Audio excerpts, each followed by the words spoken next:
Hey, what's up, everybody? Welcome back to another Saturday night smoke show live. Is that how I say that? It's been a minute, hadn't it? What the heck? Well, that sounds like fireworks. Okay, give me just a minute. I'm gonna have to go deal with this dog. We're on live chat. Okay, be right back.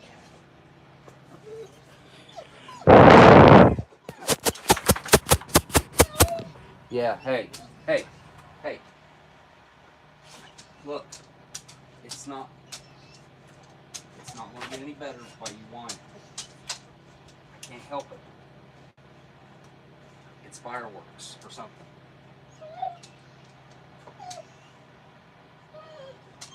Alright, here, I'll put you out. Wait, back. Come here. Don't go crazy out there. Alright. Oh, yeah.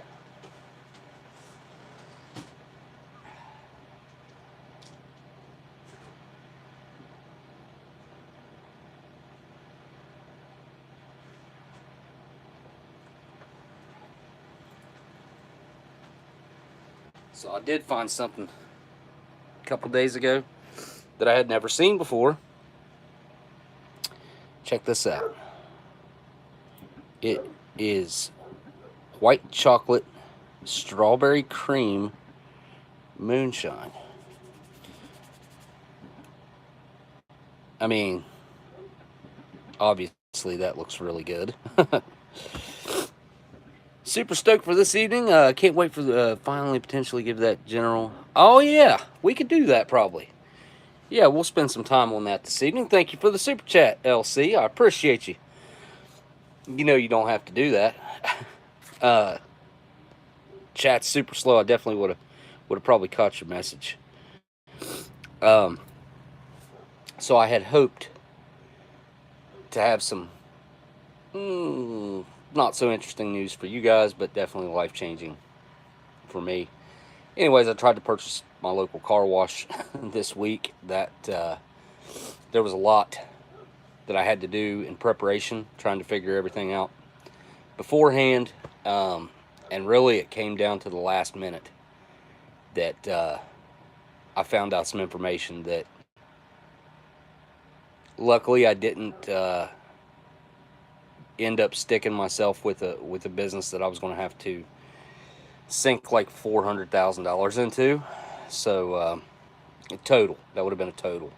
But I mean, that would have taken, around here, it probably would have taken 8 to 10 years to get that back. Plus, I saw the financial statements for the person that owned it before, and over 4 years, it looked like, now, just going by their statements for the place, it looked like they lost a total of $30,000 over that 4 years. Now, they were grossing $100,000 some of those years, but with expenses, I don't know what all they had wrote off on there. I don't know. Some years were in the negative. I think the best year they had, they made $20,000. So, or maybe, yeah, profit wise, and then, but other years took that away. So seeing the financial statements and finding out how much it would cost to redo the automatic bay, which is a big part of the making money there, and it just, like I said, I'm kind of glad I didn't get it. I'm kind of disappointed I didn't get it, because I had pretty big plans to really improve the place and put a food truck there, but it is what it is. So yeah, thank you, K man. I don't know if I really wouldn't have quite been dodging the bullet so much, depending on whether I could have got financing for the LLC and put it, which I was going to put it in the LLC name, and then maybe if I could have got financed and done it that way. It depends on what kind of business plan I could have came up with the financials that were there. But the predicted cost of redoing that bay, even from what the research I'd done online, it was anywhere in between $30,000 and $100,000 is what I seen online. But then I talked to the person that just redone one about a year ago or less, right across the river. So it's like from the car wash that I was bidding on down here to the one that this person has. He's a kid. He's 20 years old. He was telling me how much he had spent on redoing his, and it blew my mind. I probably wouldn't have went the route he went because he spent $300,000 on his automatic bay, and that would have been just too much. But that car wash over there is considerably larger than this one down here too. The one I was looking at only had 2 self-wash or self-cleaning bays where you go in and do it yourself, and then one the automatic. And they wouldn't even unlock the doors to that before we started. There was supposed to be a half-hour inspection period beforehand, you know, and the guy he showed up about 5 minutes late. So 25 minutes is all we had before the auction started. And about 10 minutes after he's there, I'm like, hey man, you know, are we going to get to go in there and look around, see what's going on or what? And he's like, I'm trying to get the keys to it. I don't think we're going to be able to get it open. And I'm like, well, they're hiding something. That was my first thought, and that's probably the case. Anyways, let's take a look at this real quick. The dog is freaking out.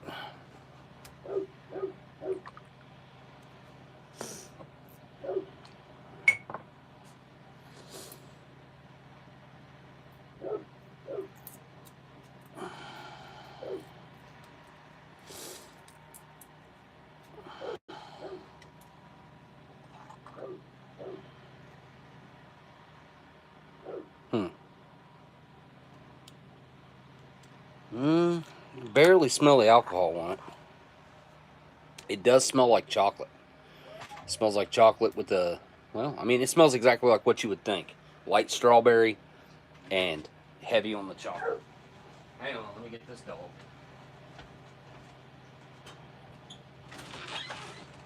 Go. Nope, we're not playing this game. Come on, in the house. Right now. Go, go, go. Stop. All right, you go back here with your mom. Go on. Go. Go.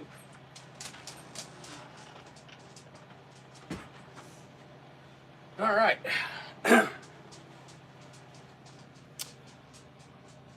Where was I at? Oh, yeah.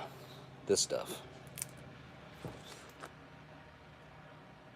All right, let's see.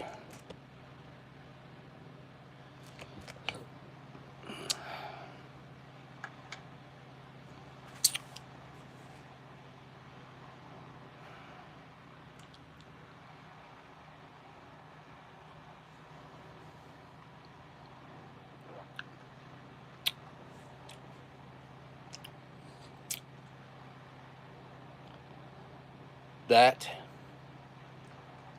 is pleasant.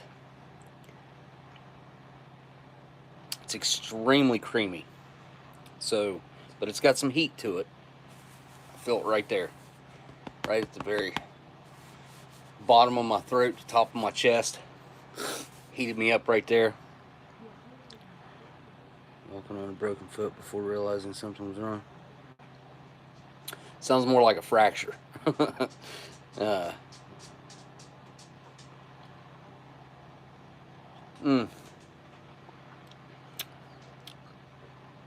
Yeah, that's really good. It is. The strawberry's not strong.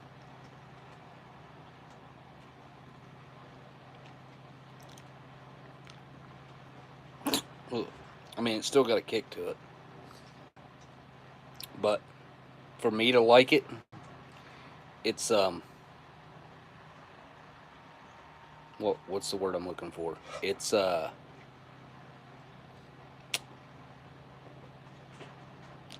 smooth. That's not the word I'm looking for.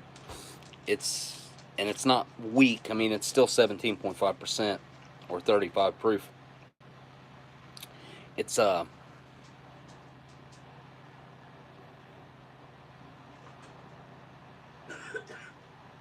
I think the first word I used, it's pleasant. I mean, it's just, it's kind of, if this was over some ice, I doubt I'd even be able to taste the, well, I'd probably still have a little bit of heat, but probably not quite as bad as it is.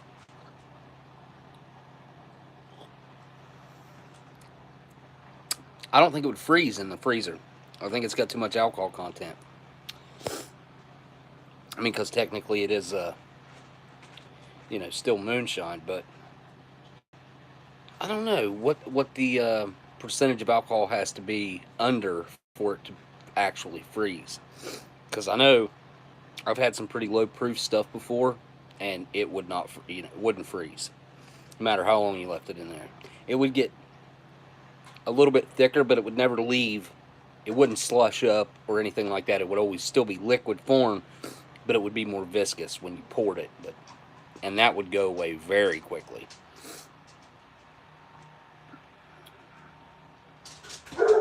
Yeah, Kaylin, I'm not sure exactly what the freezing. All right, you got us. I'll be right back. Well, all right, she's gonna. It's gonna be one of them nights with everything going on outside. Hang on, I'll be right back.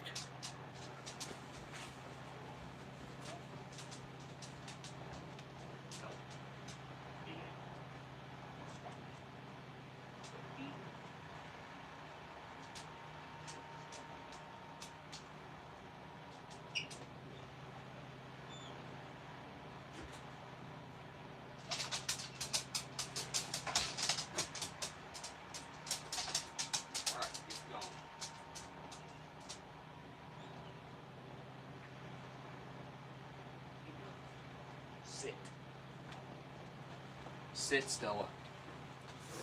All right. Sorry about that, folks. All right, I'm going to finish this.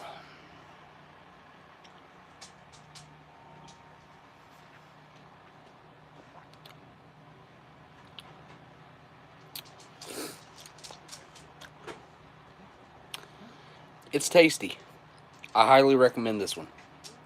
This one and the, I think it was Bourbon Street Joe sent me butter pecan.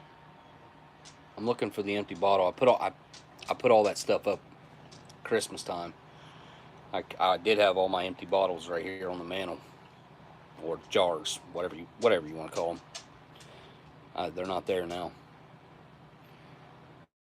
And I didn't put it up there either. But it was good too. Or was it the coffee one? I can't remember.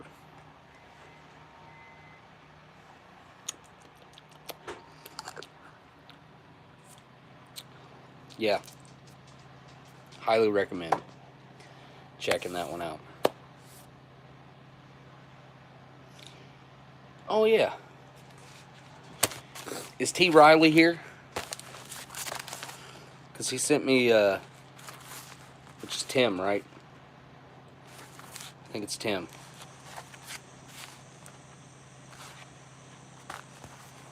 Sent me a package here. And I don't want to open it if he's not here. What that is. And Bourbon Street Joe sent me some, sent me a package that is still at the post office. I'm assuming it's at the post office. Actually, I can't confirm that it's there, but gathering what he said and what I assume it's probably there. Last time I checked the mail, it wasn't there, but I didn't get to check it. So again, before today. So yeah, I don't know if Tim's here or not. Pretty sure it's Tim. Mr. Riley.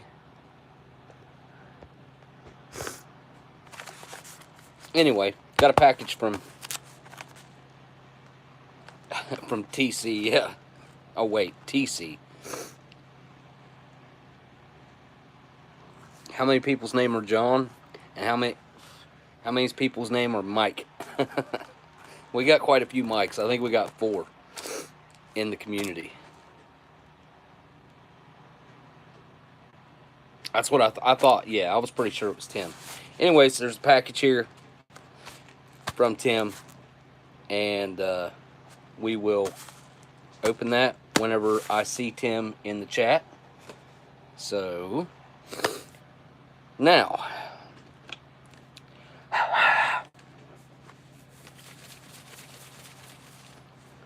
Mike's overwhelm us. Yeah, there's quite a few Mikes. This guy, well, he turned out now he's our mayor of our little town here. But we both have kids that are the same age and kind of grew up together. And he used to call everybody, if everybody who was a male, he would call them Mike. Everybody. I guess he just can't remember names. And I think he thought it was funny. I didn't think it was funny. But anyway, he used to call everybody Mike. Everybody. I had a really good buddy locally here. Well, he was one of my buddies. More so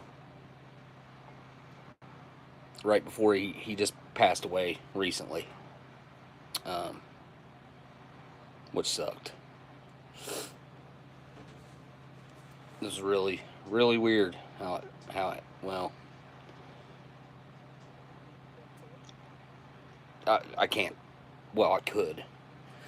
It's something we probably should do more talking about, the current state of things at some point. That's not what this is about right now. So let me pull this up. Tonight,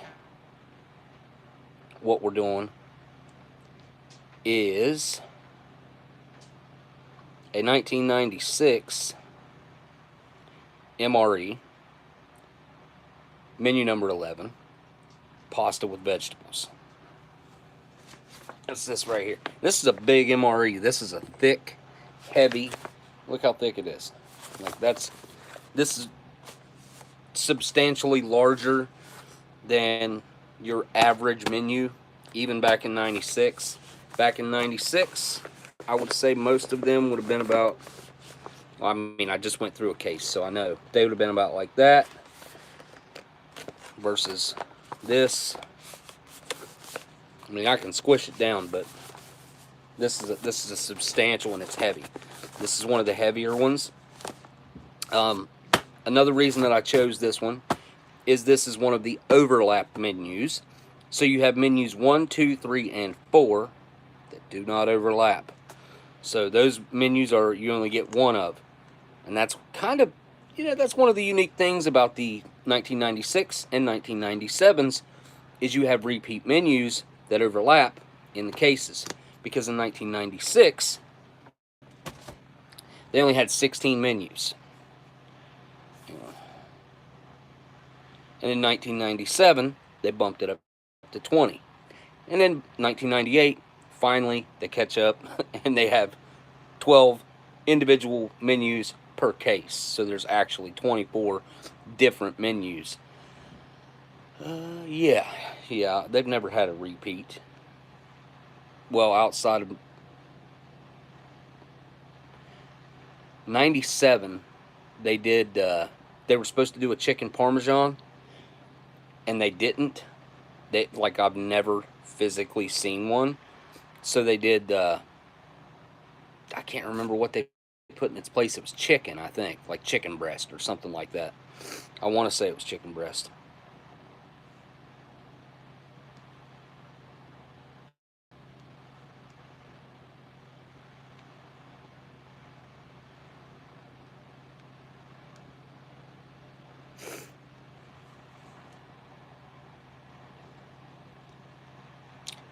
But anyway,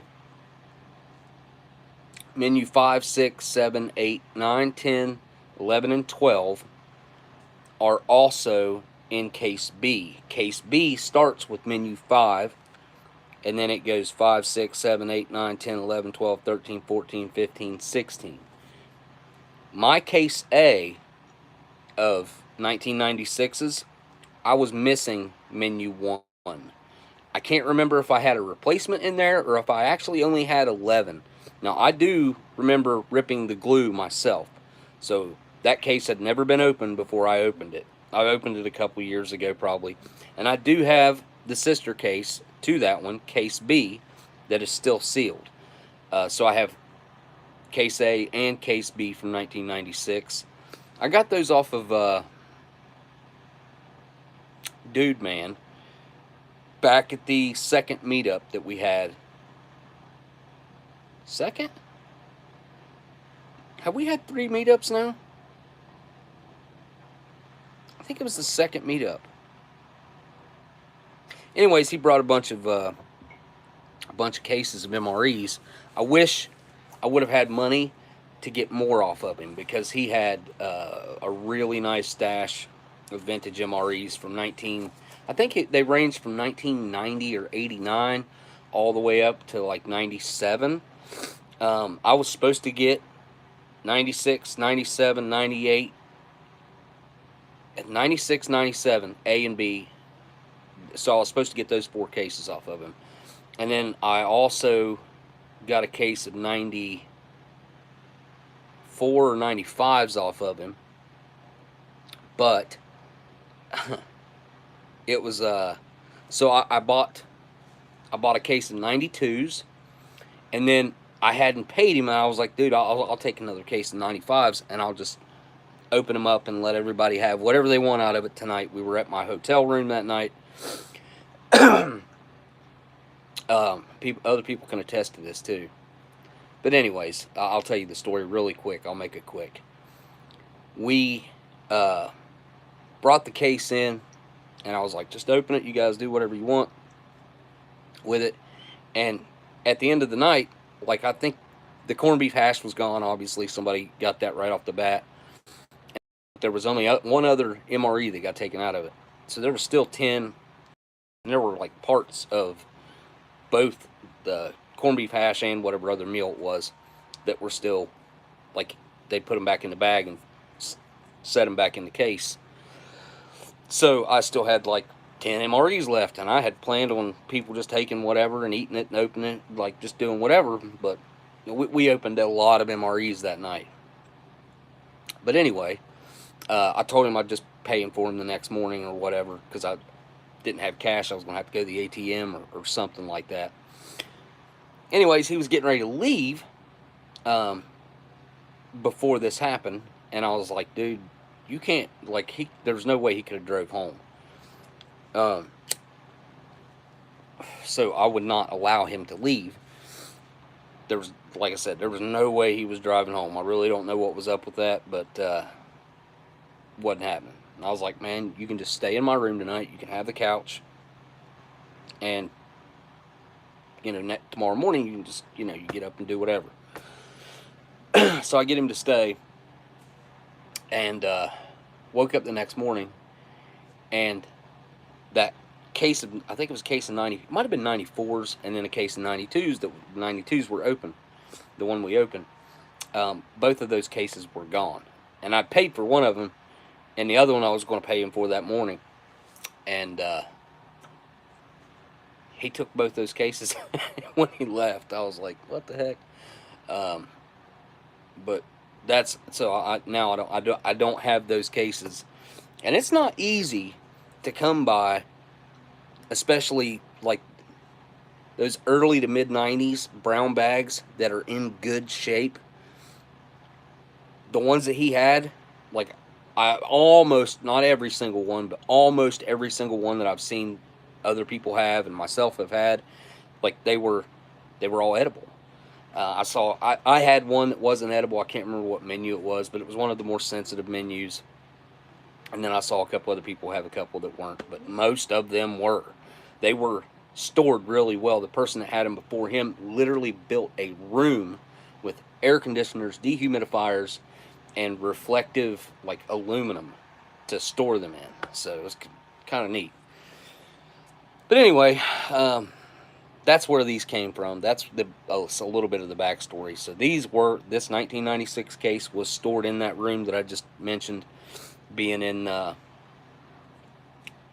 don't know if it was like reflective board insulation or if they actually lined it with aluminum to reflect the cold or the metal. I don't know. I don't know what their reasonings for that was, but for a little while there you could get a great couple folks, but that came and went. Oh, I know. Well, see, that's what's funny is when we were filming Eating History. So this was like in 2019 sometime, and this was after the meetup and stuff. But my producer, like he had a bunch of these 1992, 93 MREs, and I was like, that they had ordered online, and I was like, hey man, where'd you get those at? Do you have any idea? And I was like, by any chance, do you remember if you guys ordered those from Ohio or not?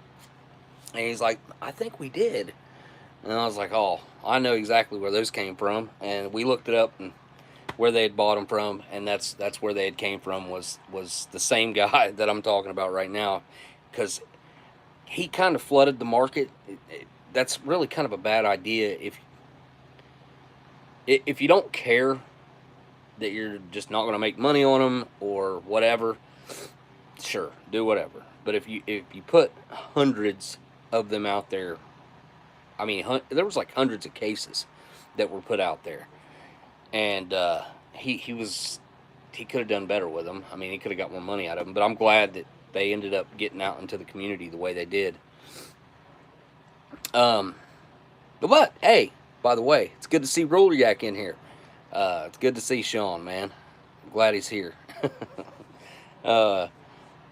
So it'll be interesting to see if this thing's in as good a shape as I think it's going to be. So why don't we just go ahead and find out. 1996, like I said, let me pull this up and we can go through some specifics, because I mean, I remember a lot, but I don't remember it all. Let's see. Go down to 96 real quick. I mean, that's way down here. Makes me feel old. Alright, 96. Of course, most of you guys, I'm sure most of you guys already know that this is the first year for the tan bag, and this is the same bag collar that we're used to today. It's the same bag collar basically that they're still using today, is like that desert tan. Okay. Now, yeah, so case A was 1 through 12 and case B is 5 through 16. That's what I was pretty sure on that. Now, according to this, there are still freeze-dried fruits in these. I don't know if I've ever gotten freeze-dried fruit in a 96. Let's see, that's fruit 1 is freeze-dried fruit, peaches, pears, fruit mix, or strawberries. Let me see what menu's supposed to have it, because I thought that the freeze-dried fruit was long gone by now. But, yep. Okay, so it's saying tuna with noodles in 1996 still had the freeze-dried fruit. I don't think I have menu 2 either. I think, yeah, I'm missing menu 1 and 2, I think. Which, that's weird. But I do remember when I opened it up that I was missing one of the menus. Maybe I, because I don't like the tuna with noodles at all, not even a little bit. I might have took it out and gave it away or something. But I had my intentions were to keep menus 1 through 4, because there's no repeats of those. To keep those, and I could legitimately still eat a menu 5, 6, 7, 8, 9, 10, 11, and 12, and still have every menu from 1996, which is cool. Oh, cool, Tim's here. Awesome. Well, let's open up the package that Tim sent along real quick. Flip the camera. Here we go. I mean, in the way of foods, this is pretty old. Especially, man, like, I've been paying more attention to the stuff that's in our food, and I have changed my entire way of eating over the past 2 weeks. I have legitimately been fasting. I've been trying to put 24 hours in at a time, if at least And that's water only. That's all I'm having is water only. And I've been doing really good the past few days, especially. I think today is like my 4th day. I've had absolutely nothing to eat. Actually, no, I take that back. I knew I was going to be eating today, so I did have 2 cookies. I think it was 2 oatmeal cookies, like just cheap El Cheapo oatmeal cookies earlier. But yeah, the genetically modified crap and all that, it scares the crap out of me. All right, so I don't want to be doxing Tim or anything, but I don't think there's any. Yeah, there's no addresses or anything on here, so I can just open this. And I will cut right here.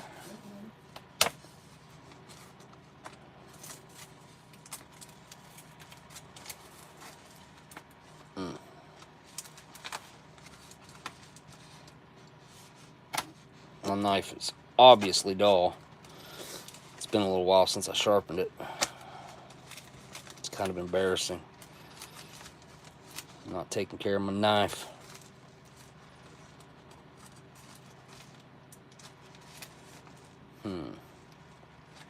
Tim, you got me confused on how you done that. Oh, probably this seam right here, huh? Ha! There we go. You got to be smarter than the tape. I don't know if I qualify for that or not.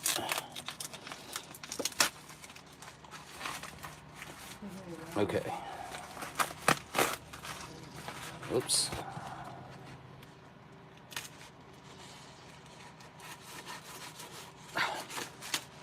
There we go. It's open enough.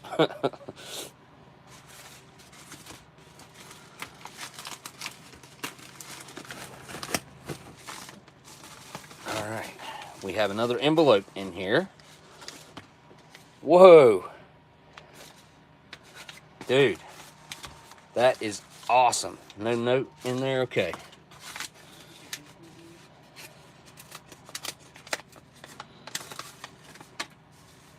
Oh, I've seen one of these before. It's a Ronson, right?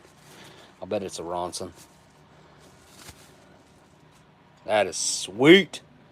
Look at that. Wait. There we go. Looks like it might need a wick and some flint, but the roller is rolling. See if I can get you guys to see it rolling. So I can put some flint in there. I bet I can pull that wick up out of there. There's usually a bunch of extra wick down in there. I have to get some tools and work on it. I might be able to get this thing functioning though. Look how cool that design on the back is. That is awesome. Maybe I haven't seen one of these, now that I think about it. Not one just like this. Not that I can remember. Huh. You've had this since you were a kid? Really? Man, that's odd, dude. Thank you so much for sending that to me. That is so cool. It will be cherished and it will be displayed. And it might be used. It'll take a little bit of work to get it back to where it's functional, but I think I can handle it. I'll have to dig them out sometime. I found a couple lighters whenever I was cleaning my garage out, and I found an old children's book and some like Easter cards and stuff like that from back in like late 40s, early 50s, and I found 2 really interesting looking lighters that I've never seen duplicates of. You know, there are some lighters out there like this that you'll see, like they were mass produced, so you'll see them if you pay any attention to lighters online, like eBay and stuff, like I do. But yeah, I can't remember seeing a Pall Mall one just like this. Continental. I don't know if I can get that to focus. Continental. Then it says Japan underneath it. There we go. It's definitely well made though. It's heavy. It doesn't feel like cheap or loose or anything. This is actually a well-made, nice lighter. So the flint is going to go in there, and right here should be the wick, which I'll have to get a good screwdriver out to loosen that up. But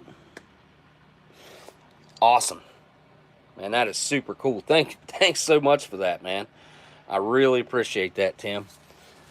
Actually, I'm gonna leave it out. I'm gonna leave it out. I'll put it back in here later. I'll put it back in the pack, the little envelope. But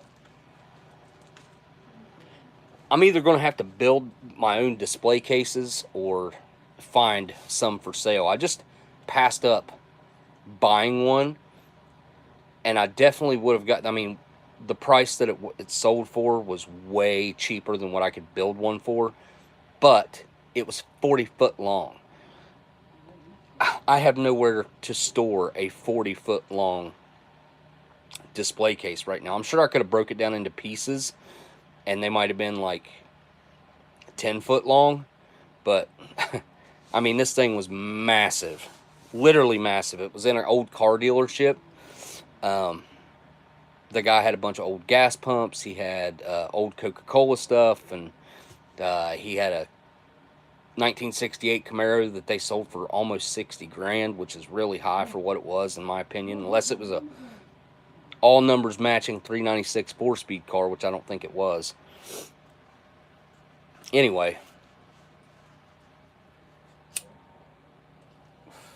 I've been keeping my eye out for some decent old collectibles as far as food or tobacco goes.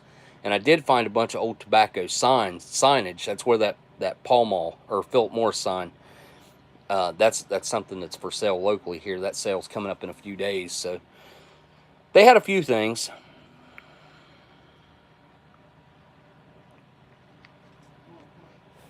Yeah, story of my life too, dude.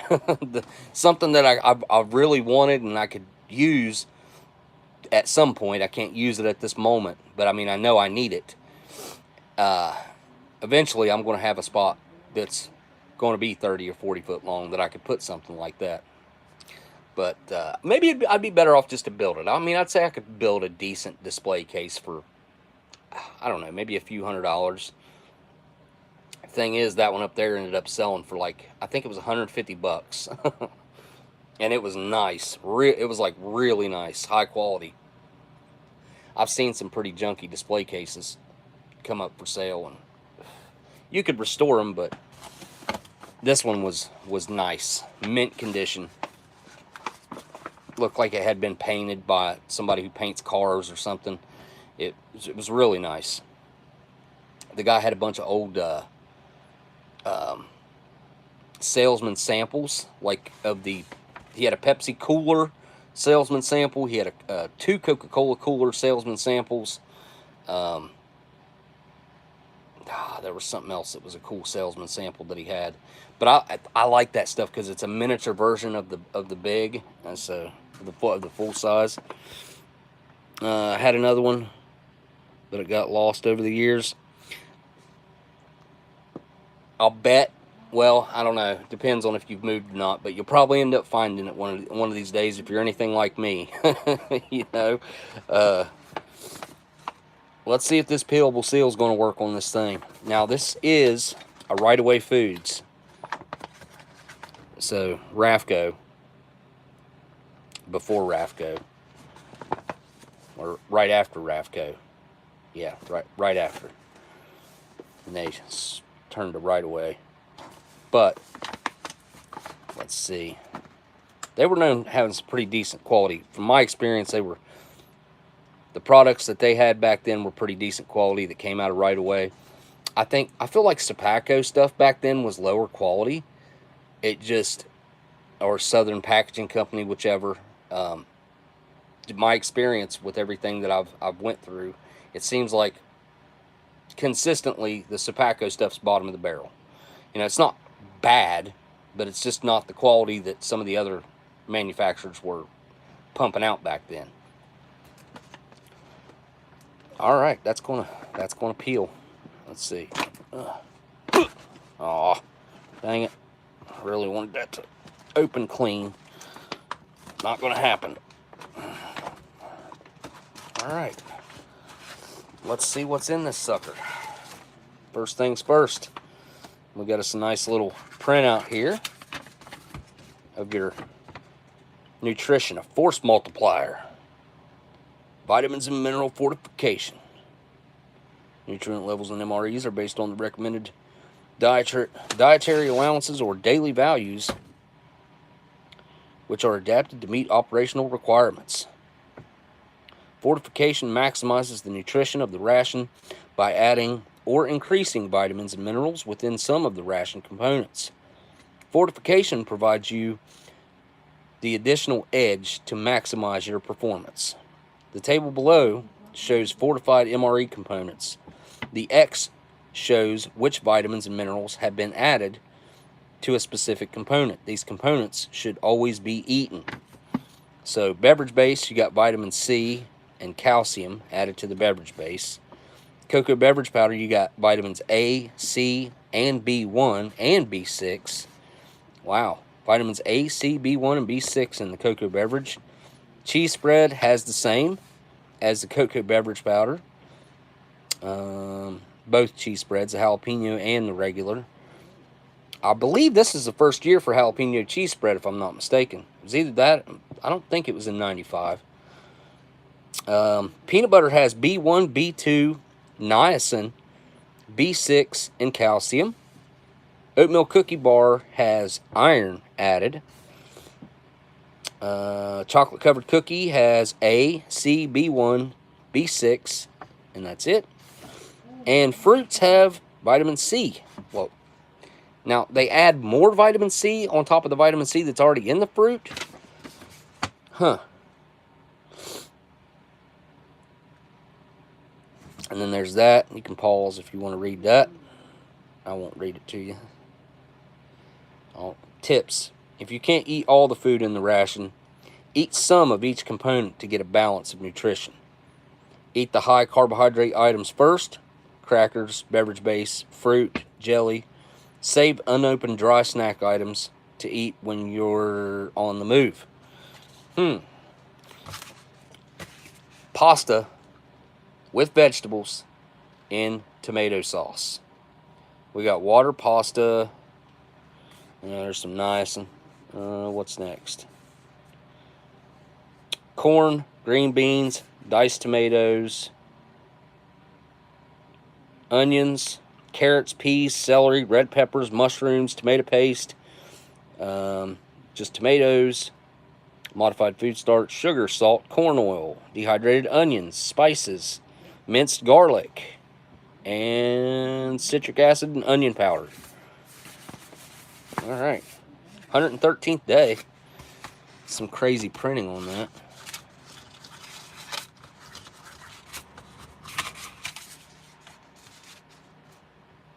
All right, let's see what else we got in here. Ooh, millions of peaches. Peaches are free. Peaches, water, corn syrup, sugar, citric acid, and sorbic acid. Packed by Ameriqual. Look at that. Evansville, Indiana.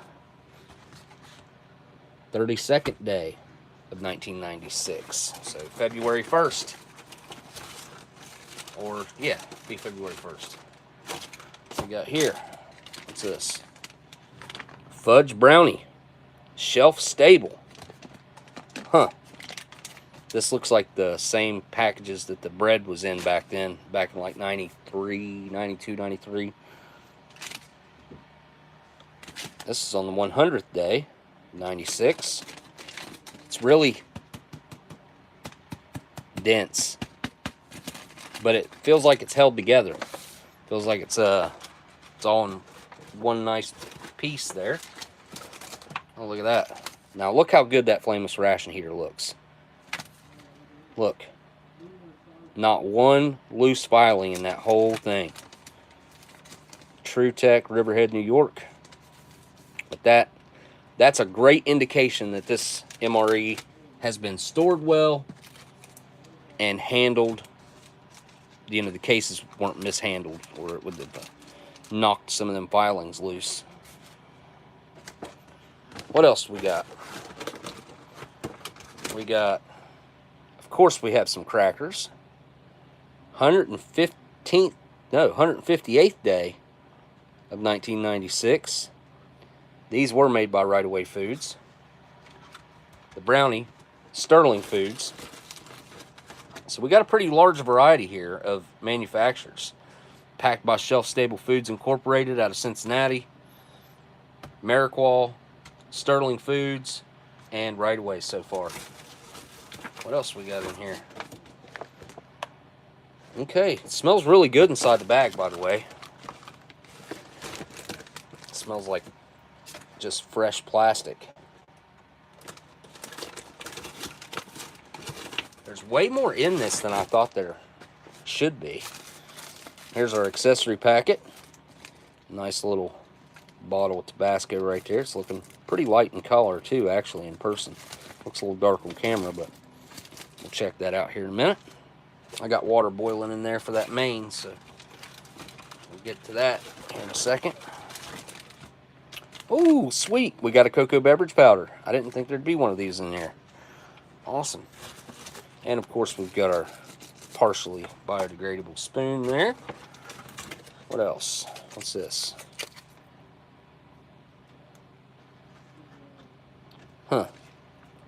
Cheese spread. Cheddar. Type 1. Operational ration component.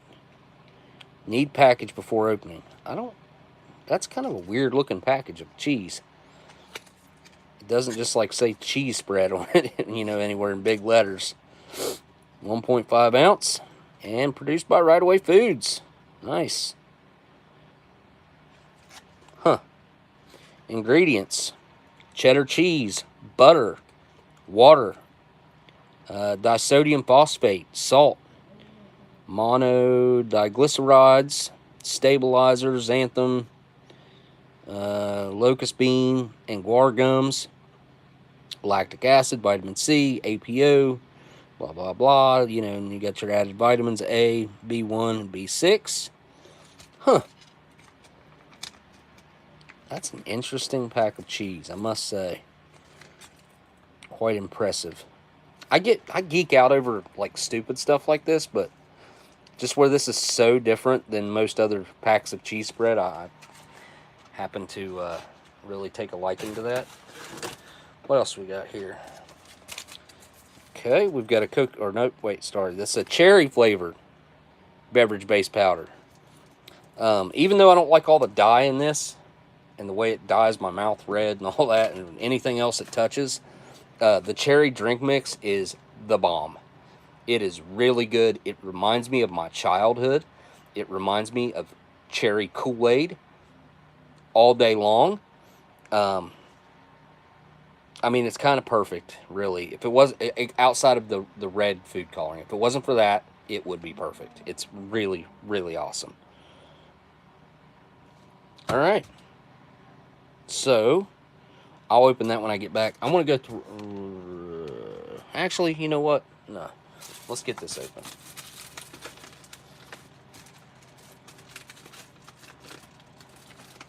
Dang.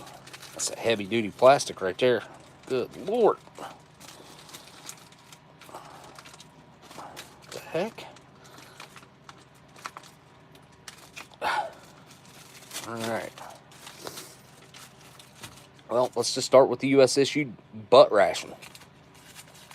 Napkin. Paper towel. Whatever you want to call it. What else is in here? Get your 4 grams of iodized salt. Cream substitute, dry non-dairy, of course. Made by the National Packaging Company. Oh, look at that. National napkin. National.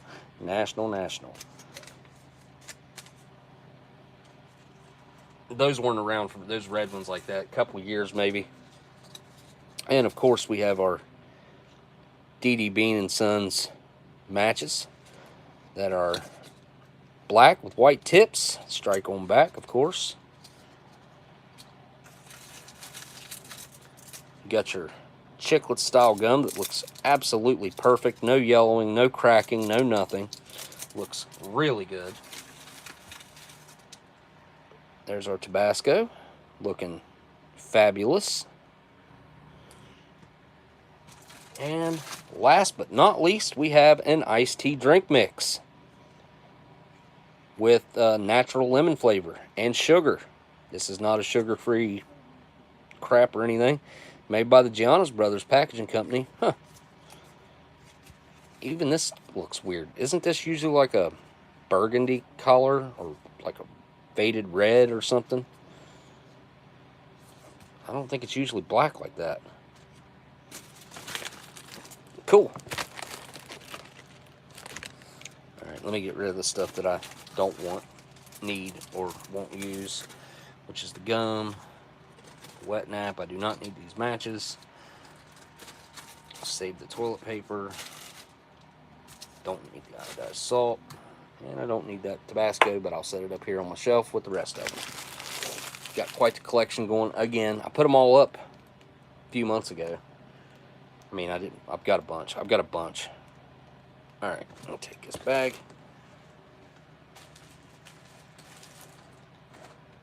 Set it right here.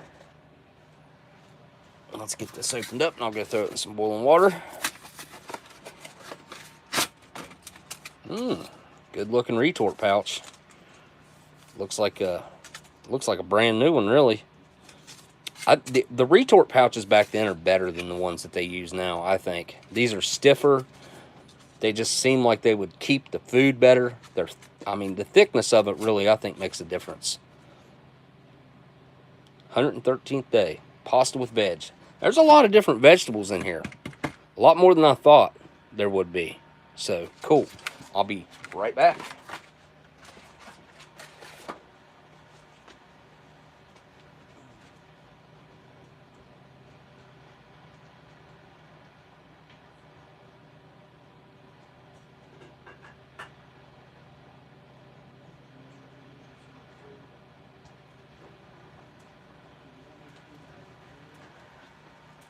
Alright, what time we got? Okay, when that says, call it 56, that'd be about 4 minutes. Alright, let me move all this stuff over here out of the way. We'll get to opening. Oh, what the heck do I got this for? I ain't got no coffee. That's weird. I don't need this either. Put it over here with the other big stack of flameless ration heaters that I've amassed.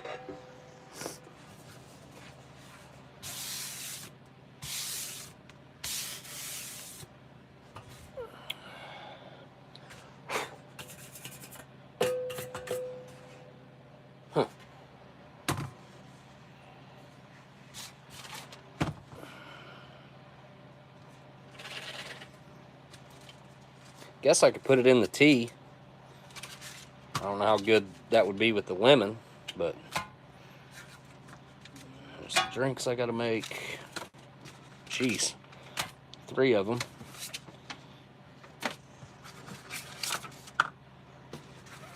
Peaches, fudge brownie, crackers, a cheese spread, spoon. All right, let's get started. Oh, I gotta go heat some water up. Duh. Alright, how much hot water do I need? I guess I'm gonna make hot tea. So it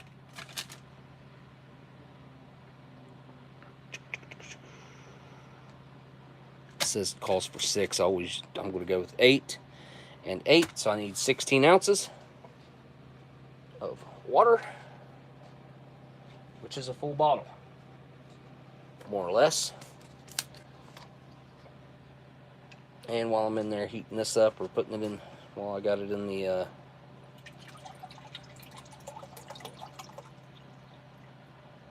microwave,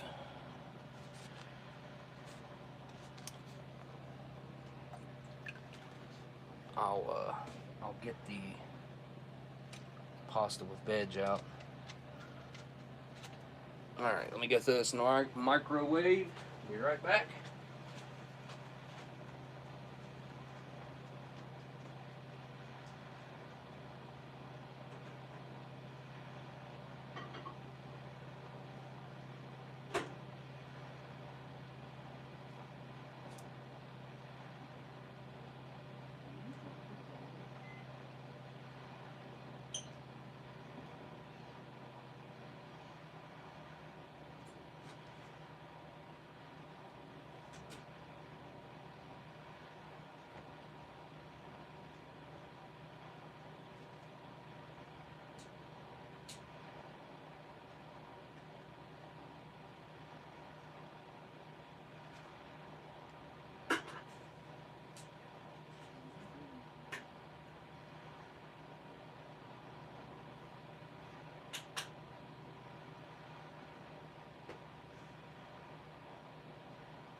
Okay.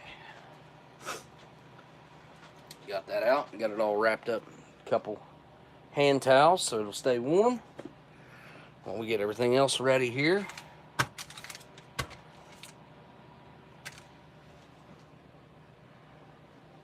I think this cup will look good with the cherry red.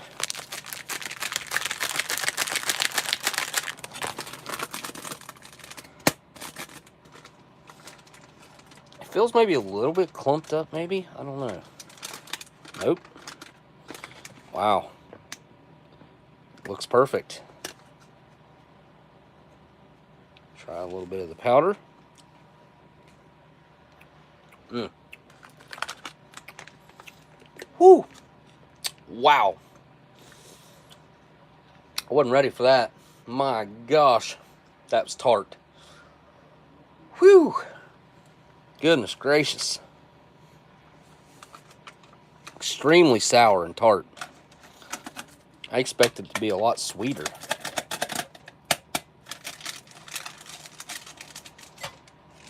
Nope. It is, well, I mean, maybe I just got a bunch of the sour portion of it or something. I don't know. Alright, let's give it some water. Let's just change color.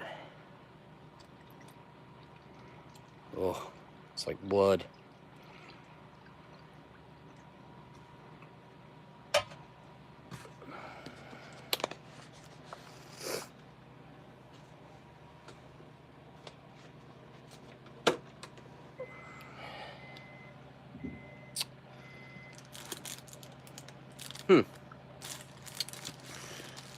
Looks to me like I need to get some of my open MRE spoons and bring them in here. I've only got hundreds of them. There's a bunch of powder still sitting on the bottom, is there not? Yeah, there's some down there. Give it a stir.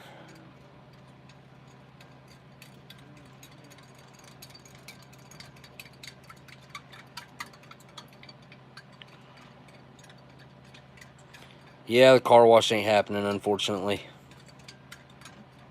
I'm disappointed in some ways. In some ways, I'm a little relieved. I mean, I don't know. I've got other ideas, so don't ever count me out. I just wasn't destined to be a car wash owner. And I'm okay with that, believe it or not.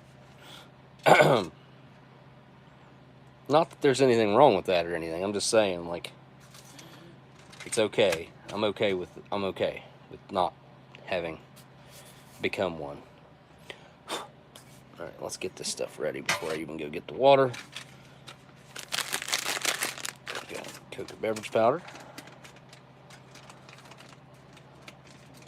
I guess I could just throw the creamer up in here.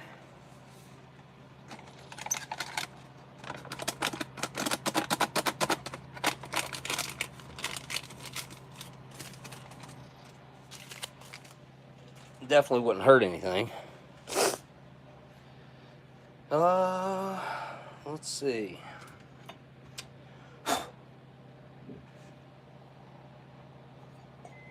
Definitely going with Bob Ross on this one.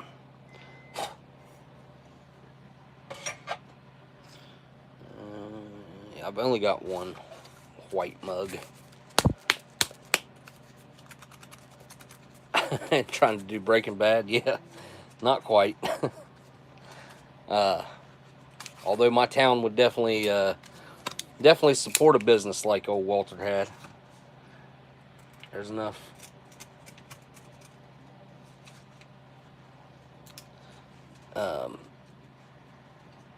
People who do that around here.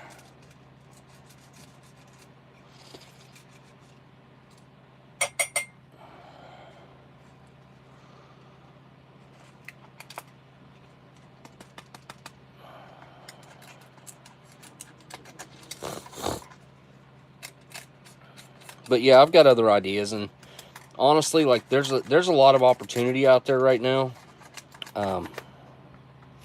I really don't want to have to move away from here, but that might be what I have to do to be able to find any real solid opportunity. I might need to go towards just a heavier populated area, or denser, a more densely populated area. It's a little bit like clumped up. See how it's kind of stuck to the sides there? I just knocked a bunch of that off with my knife, and it comes right off there.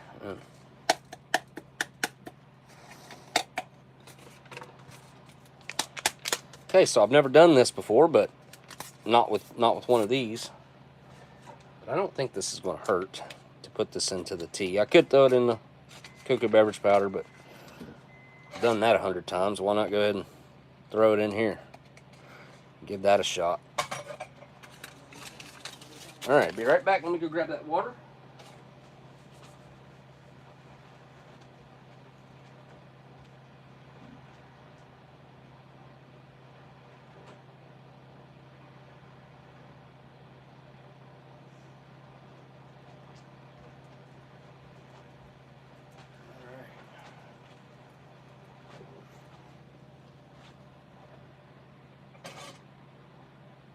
There we go.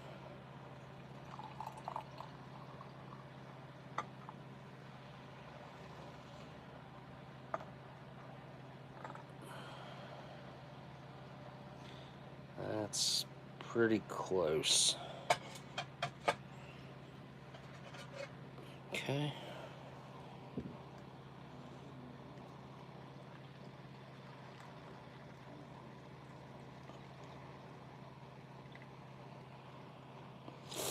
There we go. All right.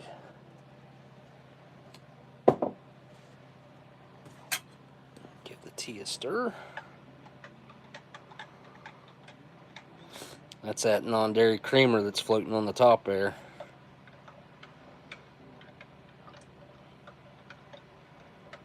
Kind of not wanting to mix in. Almost like it curdled. Sometimes that stuff, I don't know. See that stuff on the spoon? That's from, it is. It's like it curdled. See that? It smells kind of weird. I can tell you that.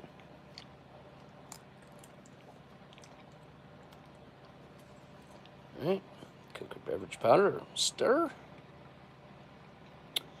Be careful, this cup pretty much just holds 8 ounces.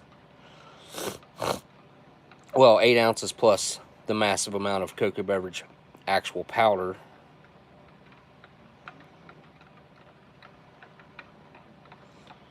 I'm stirring with my left hand. Been trying to use my left hand doing stuff as much as I can.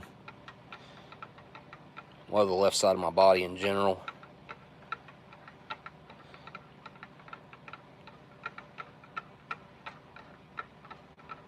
Because I'm really not good with it at all. When I was little, man, I used to be ambidextrous whenever it came to... I could throw a baseball with both hands. I could hit, switch hitter. And at some point, I lost it.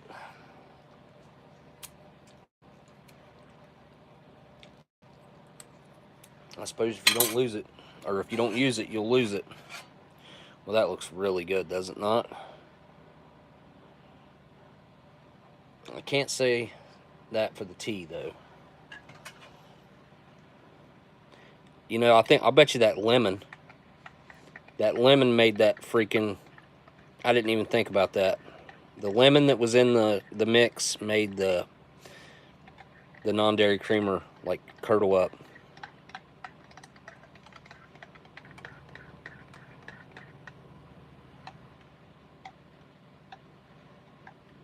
It's the only thing I can think. Because it looks awful. Look at that. Oh well. It is what it is. Alright. Crackers. Let's see. Oop. There was a hiss, but I doubt you could hear it. Because it just kind of opened faster than I wanted it to. Well, those are not very toasty. Bleached white on that side, and a little bit darker on that side, but just barely. This is kind of when crackers started to go downhill, really. I mean, they're still pretty good back then, but it really was the start of the demise, the downfall. Because crackers today are nothing like they used to be. The old ones are so much better. This will be the ultimate test. If these peaches are still decent / edible, not black-ish, this would be a good storage indicator. I'm sure I have not ran across a pack of peaches like this in one of these 96s yet. That I can remember, anyway. That's a good-looking retort as well. 32nd day. Same as what's printed on the box. Alright, get my bowls up here.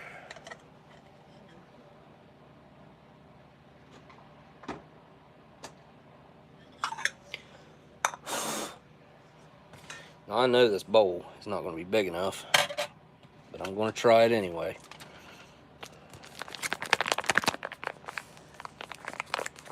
How many ounces of peaches are here? 4.5 ounces of peaches. 128 grams. So exactly 100 grams less than the main. Or 3.5 ounces less. Nice tear notches here. Ooh, and these retorts are tough.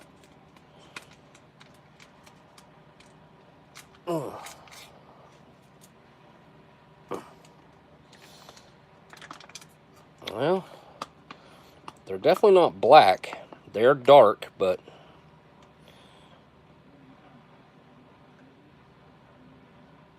yeah, there we go. That's pretty much all of them. It's enough.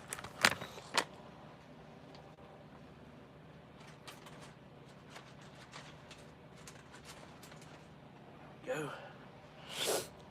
All right. It's pretty full.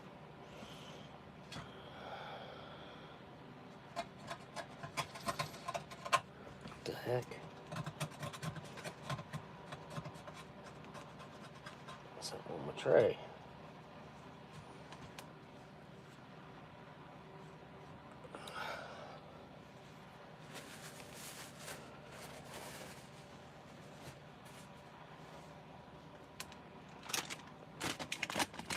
Fudge brownie, shelf stable. So this should be like a, basically look like a chocolate pound cake. Oh yeah. Ooh, that does not smell good. It smells, honestly, it kind of just smells like rotten. Sour.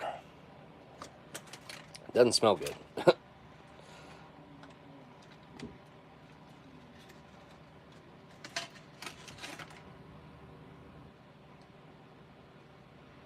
There's that.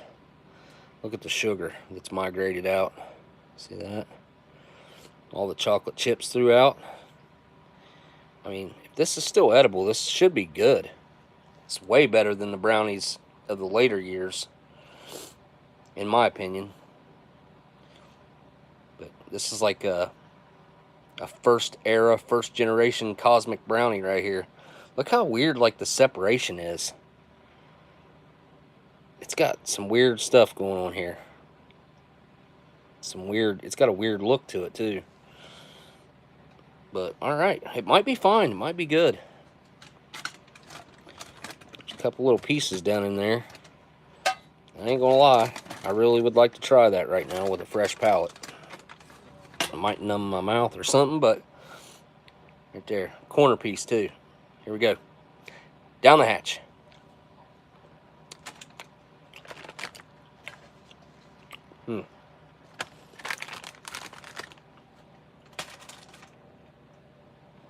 Oh, wow. Holy cow. What the heck? No ingredients list. Kind of tastes the way it smelled. Rotten. Sour. Underneath my tongue, almost immediately went numb. Sharply numb. Pins and needles, like, kind of feeling that dry and also like a sharp. So that's got rancid oils, fats, something going on inside of it that are boy, that's weird. I haven't eaten anything at all other than those cookies hours ago, and then took a shower and brushed my teeth and stuff, so that's the first thing I've had in my mouth food-wise, and it just coated my teeth and my mouth. Wow. The numbness is unbelievable. I'm shocked at how bad that really is. Alright, I've got to get that numbness, wash it out some, so here we go. Oh my god, that's so good. This tastes like,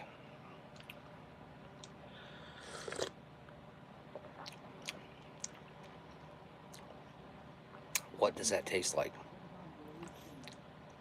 It tastes like chocolate cake. That tastes like if you were to eat, you know, those little instant cakes that you can microwave.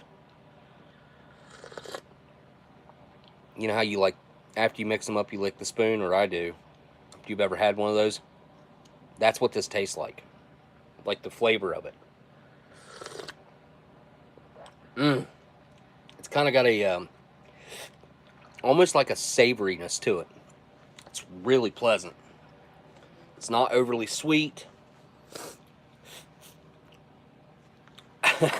Dan, thanks for the super chat, man. He said, I love tuning in to hear that that's got rancid oils in it. That has rancid something, or it's oils, fats, something in it, because that brownie is horrible. And this is really their first attempt at doing a shelf-stable brownie like that. So maybe that's why it's so messed up or whatever.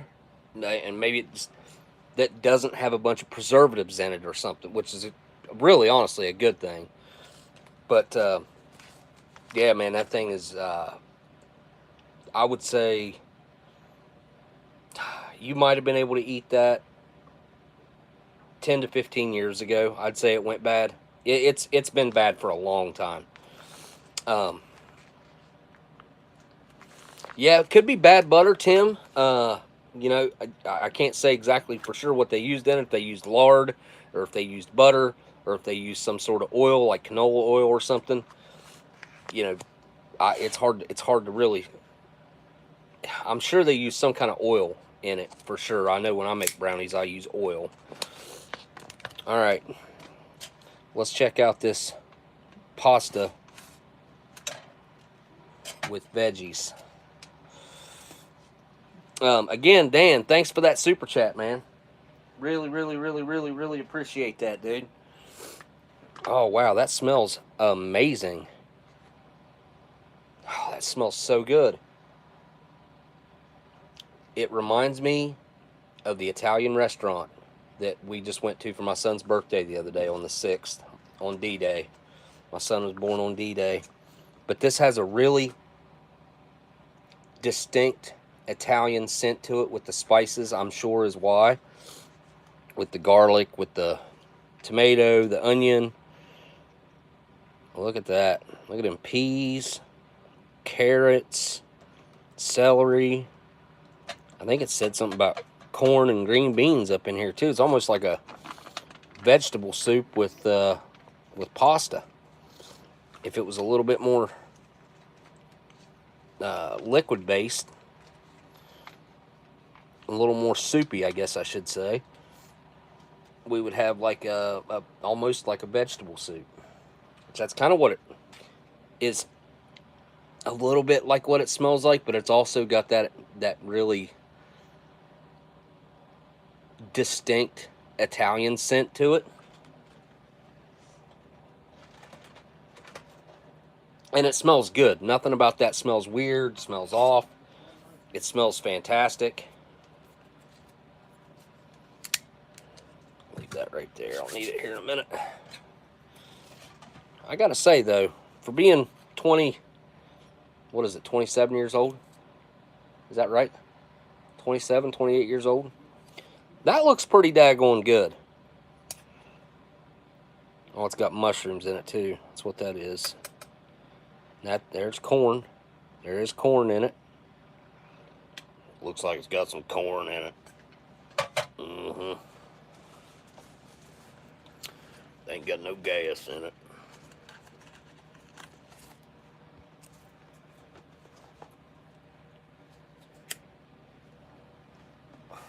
I used a Samsung Galaxy Note 3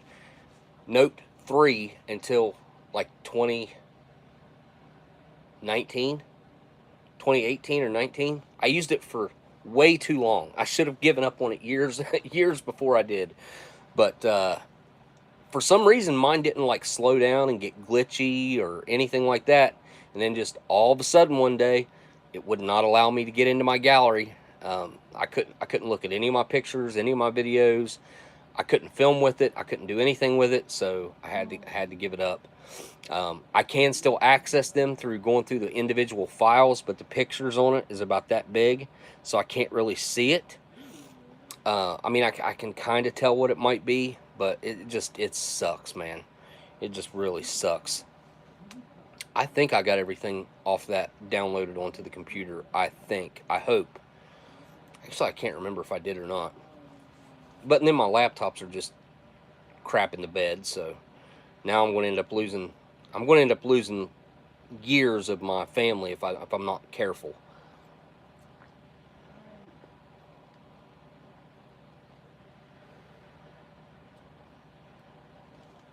All right, let's do this. Going for the pasta and veggies. Was that a bean? No, that's a noodle. We got quite a few peas, good bit of corn, a little bit of mushroom here and there, a little bit of celery. Yep. There's your tomatoes. Right there. Alright, well, let's just try to get a little bit of everything here. A piece of mushroom. Alright, Looks like a little bit of everything. It's pretty hot, actually. Here we go, down the hatch.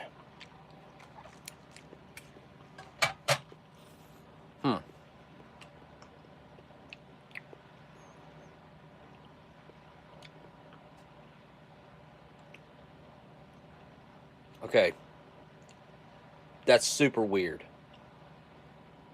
Immediately the mouthfeel threw me off.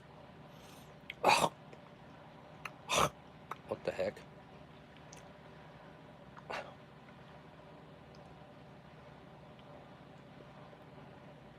Look at that.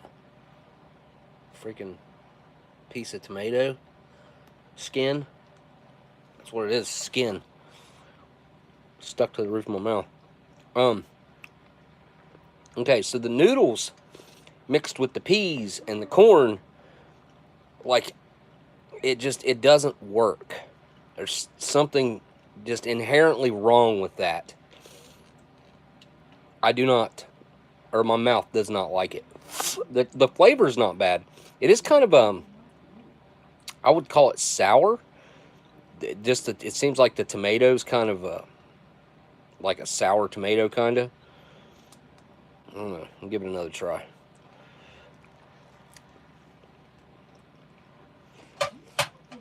It's so weird having them vegetables with like the round, smooth texture of the corn and the peas, and then the curly noodle. It's just very strange.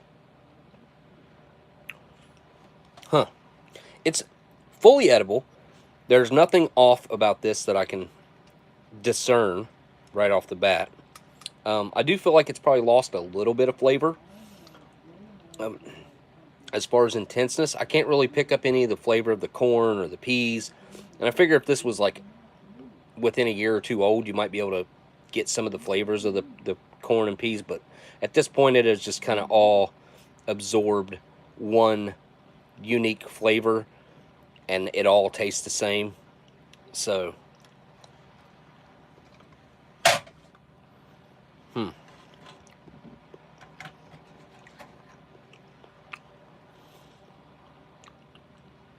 it's the texture, though. It's just really strange.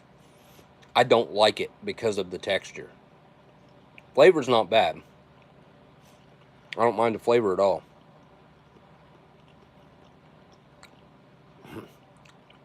It's just really strange. Give the cracker a try.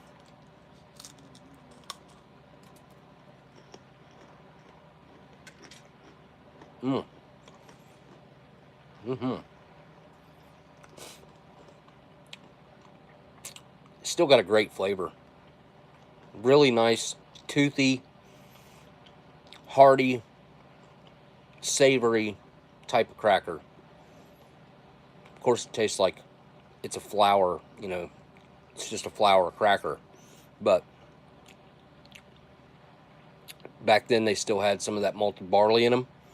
So I'm picking up on that. I'll give it a little scoop here.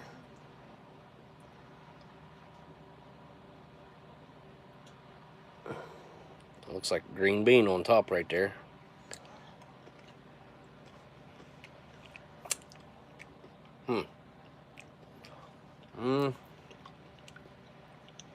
Cracker helps it a lot. It offsets that weird texture and makes that crunchiness kind of makes your palate ignore the weirdness of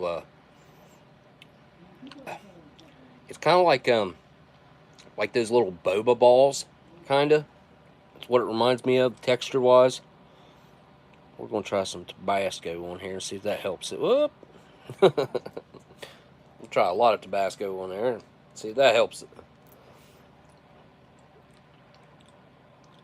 Alright. Alright, I'm definitely using a cracker, though. Because it's,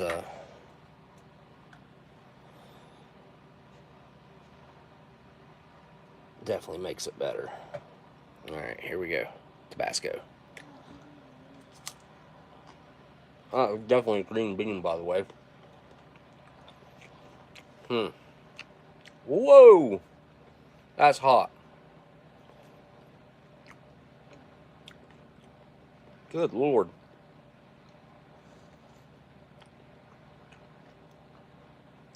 Which, I quit eating hot stuff, spicy stuff, so I have no tolerance for it. Well, that's all I could taste was the Tabasco. I couldn't taste the cracker or the food. It just tastes like Tabasco. Alright, one more bite of this. Mush. It's a little soft. Not as soft as you'd probably think it would be. It does still have the noodles still have a bite to them. But the vegetables, like, they legitimately still have all their texture. And it's just so weird.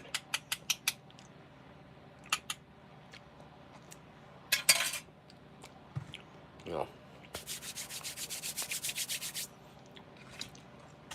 Let's check out the regular old cheese spread here. It actually feels really good. It feels like a brand new one.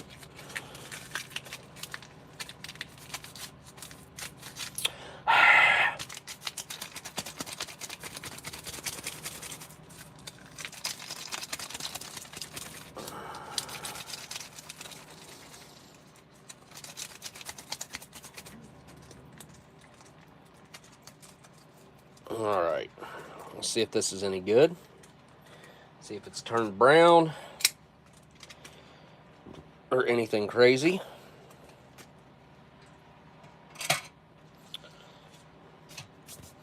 Before I do that, I'll rinse my palate.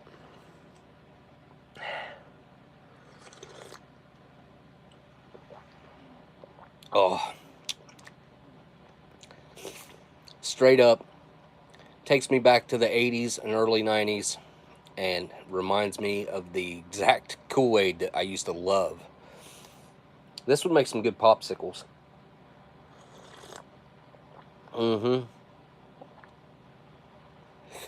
I'd mix it a little thicker, so I'd probably put half the water, and then you get some really good popsicles out of this.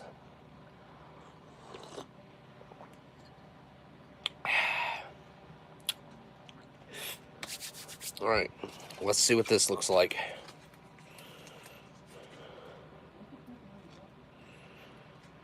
It actually doesn't look bad. It's kind of got that peachy color that it's honestly supposed to have.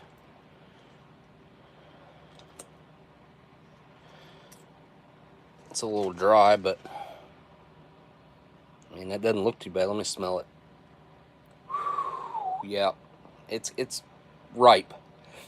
There's no doubt about that. It has got a very strong stench to it.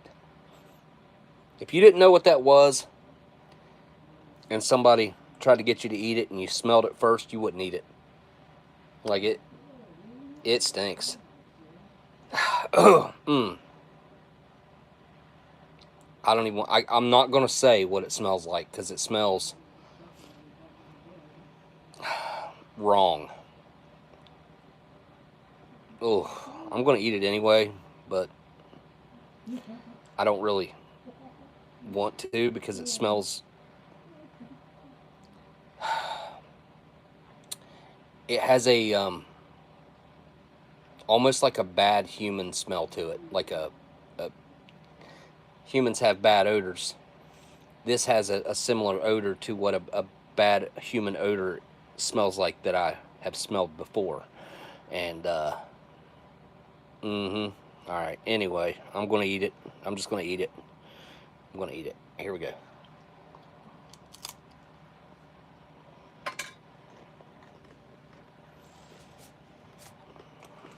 Dude, that's a lot more cheese than I usually do for just a taste, but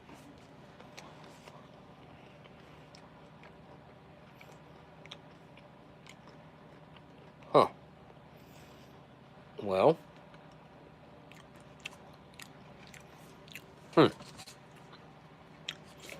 I'm actually pleasantly surprised. That's quite tasty. It's got a really nice, rich cheddar cheese flavor, creaminess to it. It doesn't taste the way it smells. It stinks for real. It really it stinks worse than a lot of them that I've tried before, and a lot of them that I've smelled before.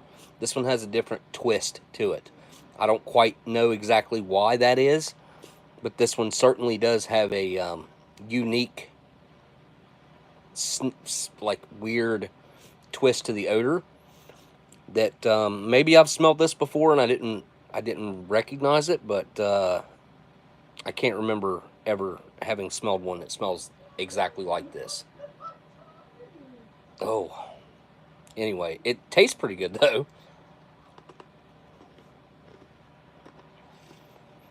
I don't know how.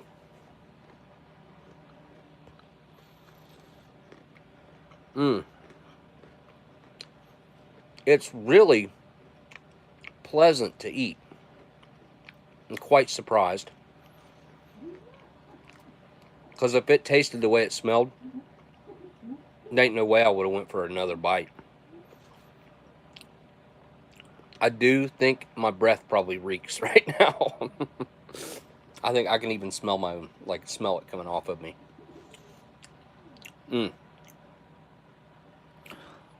You, sir, are bananas. Thank you for the super chat, investory. I'm cheesy. That's what you should have said. Thank you for the super chat.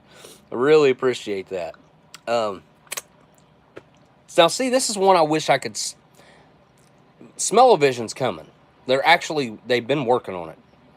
Coming up with, ways to mix different chemicals to match a sniffer, whoever the person is creating the content, a television show, whatever, has a sniffer. And then there will be units that come along with the televisions, or maybe even attached to cell phones, that have a bunch of different ways of creating an ionospheric scent by mixing different little tiny amounts of chemicals and ionizing it. It's crazy, but they're actually... I seen something about someone working on something like that. So anyway, if I could share the scent of this, you all would call me crazy. Then if I could share the taste of it with you, you would be shocked, because it doesn't taste anything like what it smells like, which is not usually the case with this cheese. Usually this cheese tastes exactly like it smells. And for a 27-year-old cheese, I must say, this is probably the most impressive thing that I've eaten out of this so far. Unexpected, maybe I should say.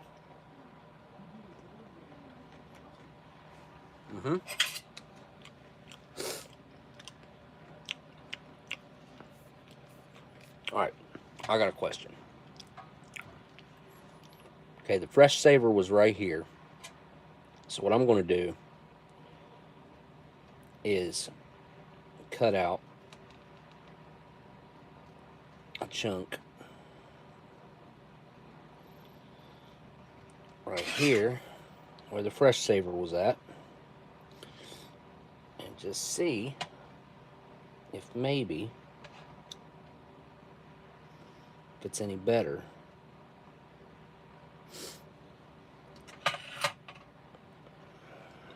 Where the desiccant pack was at. I wish this was perfect. I mean, it doesn't look bad at all, does it? It looks like chocolate cake, more or less. That doesn't smell as bad. Yeah, no, it's cheese. Peach-colored cheese. Flesh-colored, kind of like a fleshy tone. All right. I'm going to try this and see if maybe the desiccant pack helped this little area of it, and see if it's any better.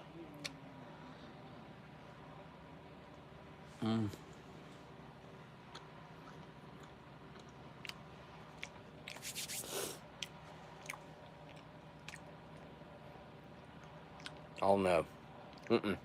Nope.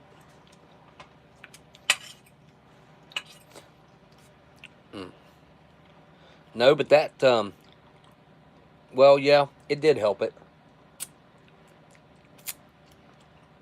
The numbness is nowhere near as bad. It's still there, but it's, I would say 3 to 4 times lighter. It's not as intense, and the flavor. This actually does taste a lot like a cosmic brownie. I don't know if you guys have ever had one of them, shelf-stable brownie made by like Little Debbie or something. I don't know. I'm not sure. I think Little Debbie makes it. But that's very similar to what this tastes like now that I'm getting a true essence of the, the internal, the core flavor. I really do want to just, I just want to eat. Come on. I just want to eat I wish I could eat the whole thing. Well, it smells so weird though.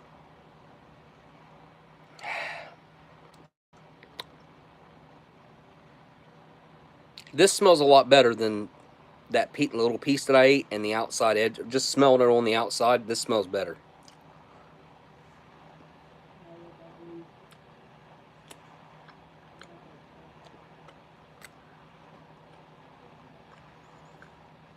Mmm.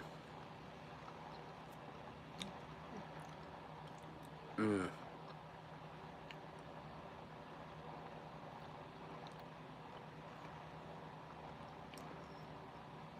Great big bite like that's not a good idea. I mean, all the surface of my cheeks and like, behind my lips, the internal part right there is all coated and numb, and my tongue is covered with like a film.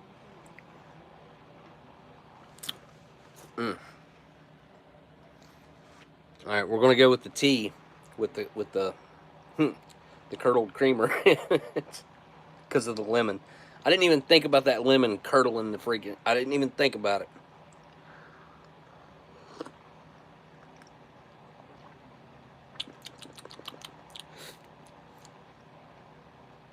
It tastes a little weird.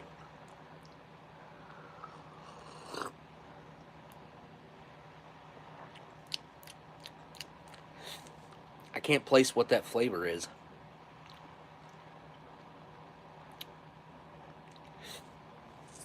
It doesn't taste like sour milk or anything. I don't get. It's not that, but I do taste something that kind of has like an old flavor to it.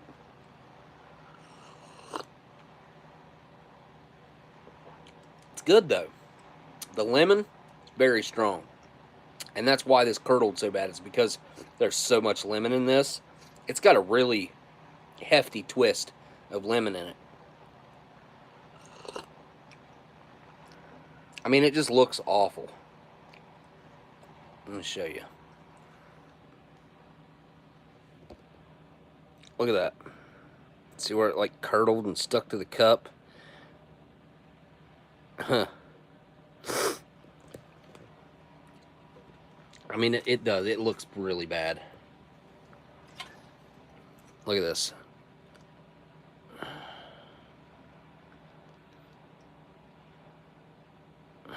I'm just going to eat that.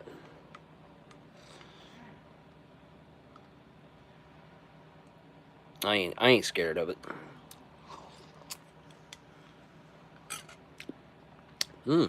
Okay. That's a little weird. A little stranger than I thought it was going to be.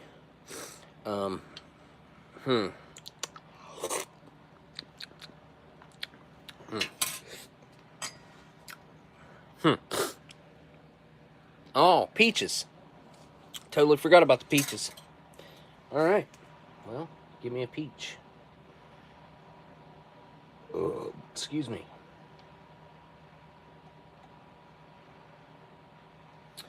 Alright, here we go. Gonna try a dark brown peach.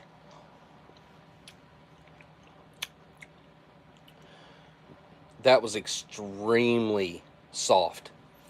Like, it disintegrated like... I don't even know how to describe that. Almost like it wasn't even there. But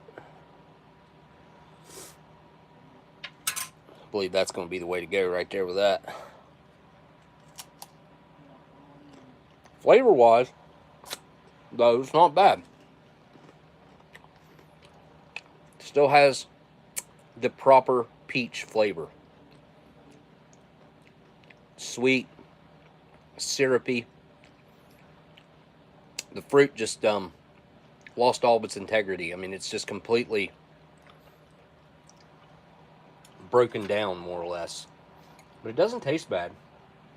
I don't mind this at all. I'm going to take a big old bite now, because it's actually pretty good.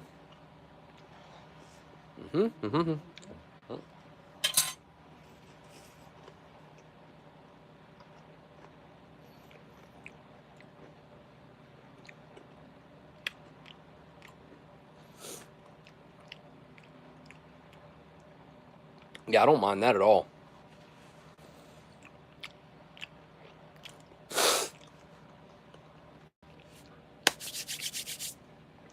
Nice. I gotta have more of that. Whoops. So, if you've ever had fruit salad that's even like kind of past its best by date or kind of old, and the peaches have kind of gotten soft in it, well, this is like that times 10. Because they're holding their shape, but as soon as I close my mouth, they turn into a liquid. It's kind of an interesting eating experience, to be honest. Well, I don't mind it. I don't mind I mean, the flavor's good. Flavor's certainly good. It's just, it's really strange how they disintegrate so easily.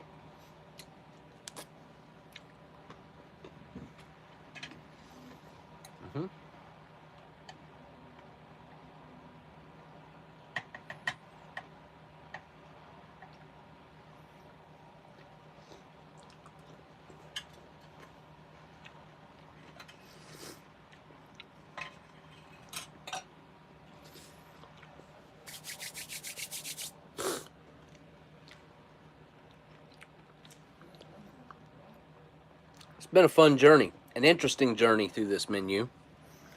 I kind of expected it to be a little better. I can confirm that the chocolate brownies do not hold up. But the cheese spread, if the cheese spread is good, and the vegetables and, or no, noodles and vegetables. What was it? Pasta and vegetables. Right? Is that this menu? Pasta with vegetables?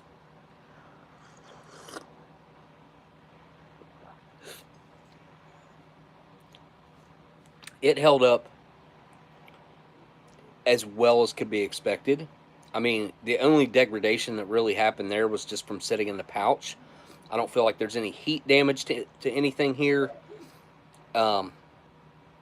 You know, the tea was my fault. That was, I wasn't thinking about what the lemon would do to that creamer. Silly on my behalf. But, and the peaches. The peaches, they're oxidized. That's why they get darker, like they are.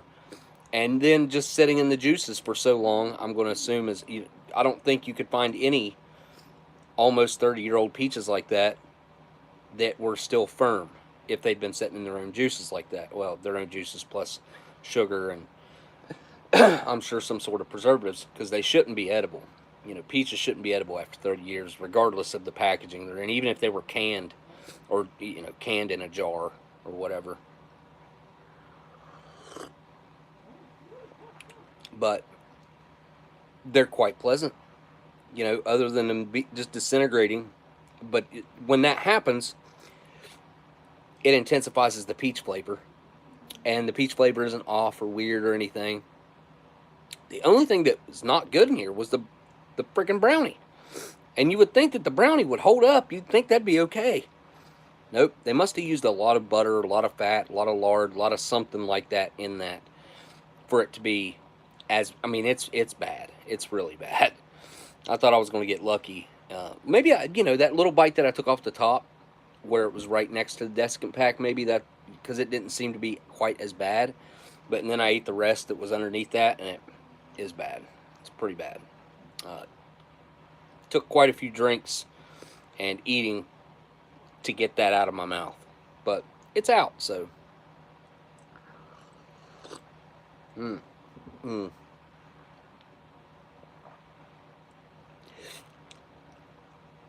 I gotta say, this does taste slightly different than the typical cocoa beverage powder. This has a more savory twist to it, like a cake. I mean, it's like it really does remind me of those cakes, those any cake, chocolate cake batter, I would say, but like those little ones that you mix up in a mug like this and you put it in the microwave for a minute or a minute and a half or 2 minutes, however long it is. That batter, that's spot on to what this tastes like.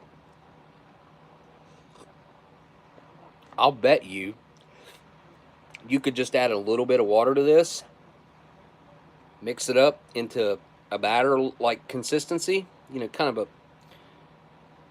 not super thick, but not thin either, right in the middle, and microwave it, and I'll bet a cake would come out. Maybe I'm wrong. I don't know, but that sure is what it tastes like. And it's good. Oh, it's good. This is something I wish I could share with you guys as well, because this is something that's... Every time I have one of these, it's special, because every time I have one, there's one less in the world of the vintage cocoa beverage powders. And I should have a couple more of those in that case. I would assume that some of the other menus have cocoa beverage powder in it that I still have left in there. I think I had, out of that case, I've got 6 left, so there's 6 gone. Now, last week, I had an Italian cigarette, and that Delicious sent me. Go subscribe to Delicious channel. Anybody want to subscribe to? He's got a really cool ration upcoming, man. Holy cow, is it cool! I'll tell you guys, because I want you guys to really go there and end up watching this. So what he has a connection of someone that sent him a Ukrainian ration that the contents of this, it's a brand new Ukrainian ration, but all the contents are Russian contents.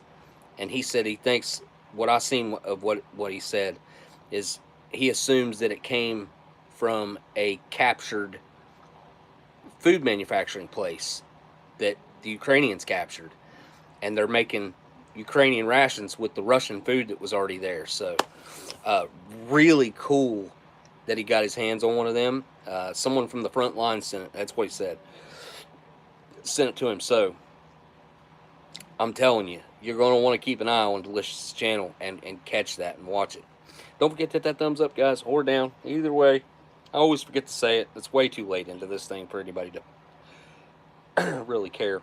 But if you don't care to hit them up or down, what the heck, man? I got some weird indigestion going on. That being the first thing that I've eaten outside of those 2 oatmeal cookies, probably not a good idea. The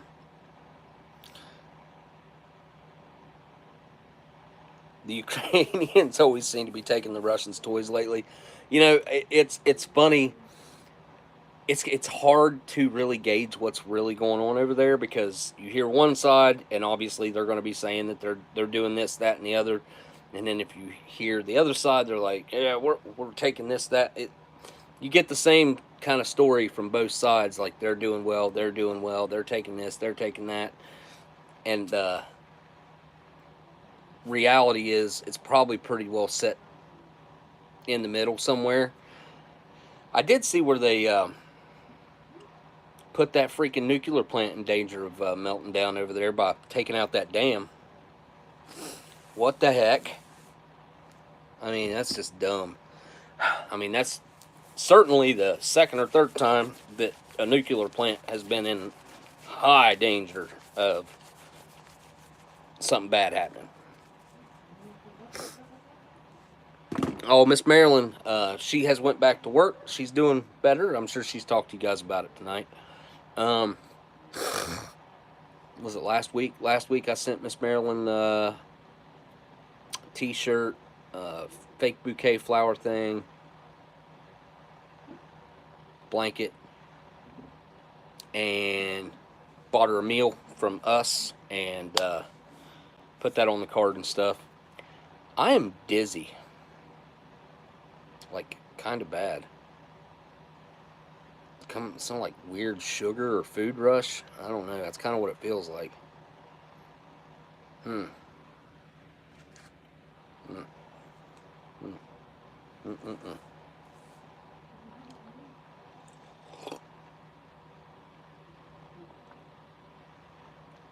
Which I've been taking a bunch of vitamins and stuff too. I've been taking D3. I've been taking NMN. I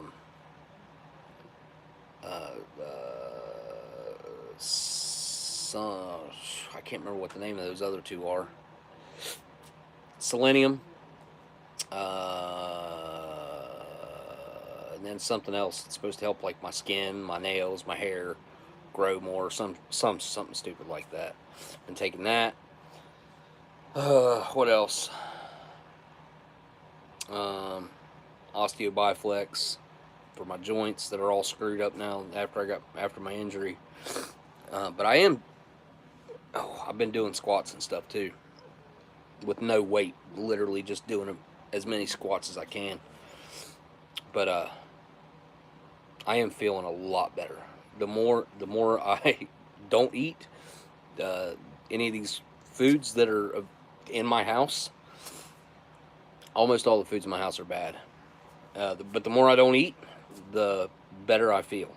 So I've been reacting negatively to food for at least the last couple years, maybe 3 years.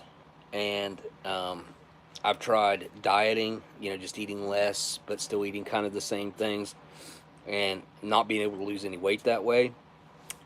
So I've changed my whole process again.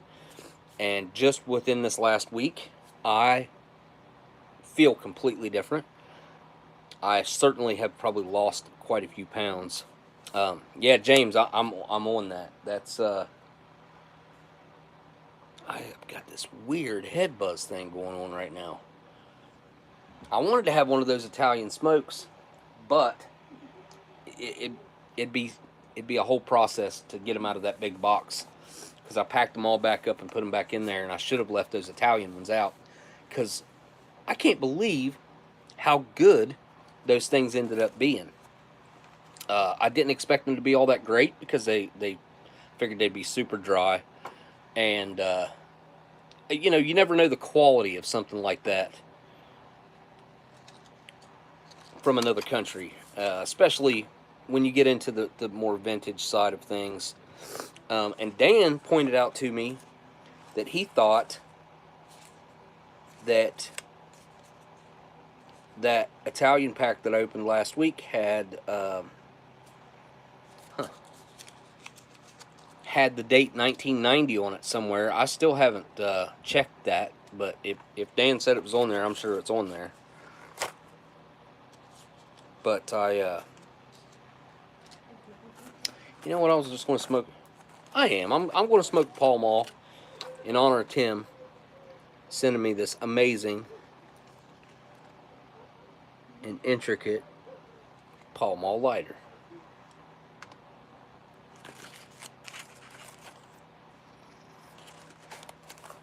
I can't believe how freaking head buzzed I am right now. This is so weird.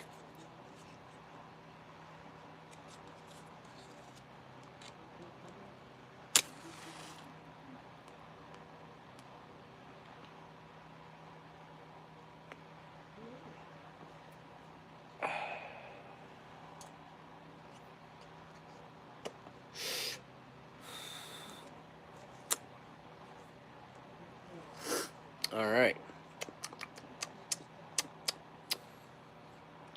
I have a Pall Mall, and then I'll have something else after, like here in just a few minutes.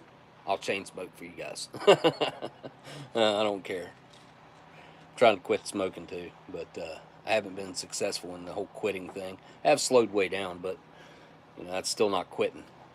You've really legitimately got to quit for there to be any true improvements, because of what happens when you smoke. It restricts your blood vessels, and just takes one cigarette. It's kind of crappy in that aspect. Doesn't matter how much you cut back, as long as you're still having them. Obviously, it's better the less you smoke, but it once that happens, you don't recover for a while. Like, you would literally, if you smoked one cigarette a day, it would still be having that effect on you. So,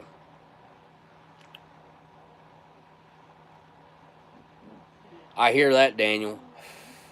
Man, oh man.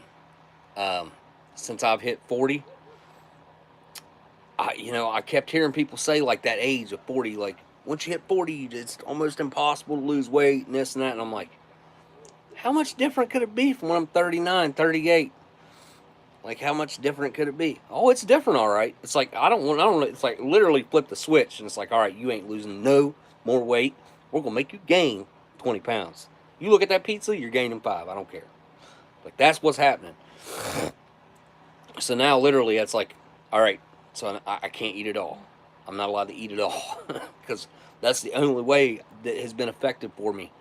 And like I said, I was kind of fasting before, but now I'm taking it seriously, and I'm doing long stretches, at least a day. I'm trying to get to the point where I can do 2 days. I'll do 2 days on, and then I'll take a day off. 2 days on, take a day off. So I'll eat 2 out of 6 days.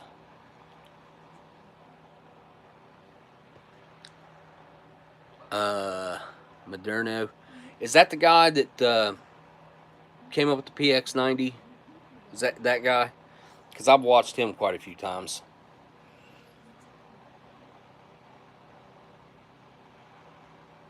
Looks like I never have even been in the Army and vestry. Oh, I hear you, man. Like, look, once you get to a certain age, my experience here, it's like taking 10 times more work. 10 times more work just to lose a few pounds. And look, 5 years ago, I weighed 130 pounds. Like, I was on this camera when I weighed next to nothing.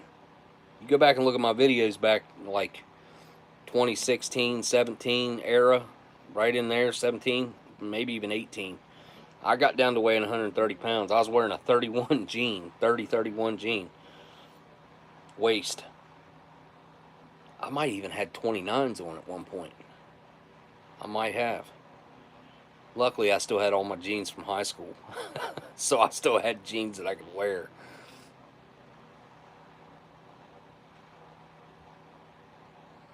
Alright, let's see here. What's his name? Frank.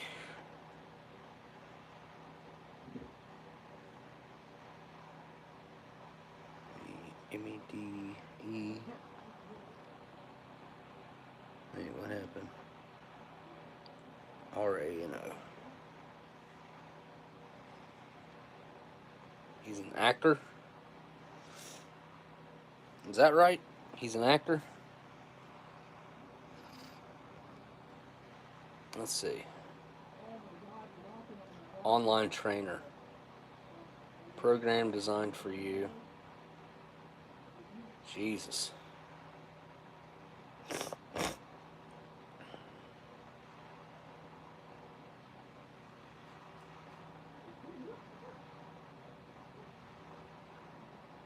Calisthenics workout. It's on his Instagram. Yeah, he's friggin' buff. There's a bunch of old dudes that are like buff. gray hair, and like, I don't know how they do it. All right, look, another big key factor here is genetics. Genetics and your past. What really has screwed me up is my injury. My injury wrecked my body, inside and out. It screwed my metabolism up. It screwed everything up, because, like I told you guys, I weighed 130 pounds, so I lost 60 pounds. Then I gained 50, 55 back, and then I lost it again. I was down to like 140, and then I gained it all back again, and here I am. But that was over, well, it's been over like a 6.5 year stretch, 7 year stretch. And that has, it's not been good. Not been good on me.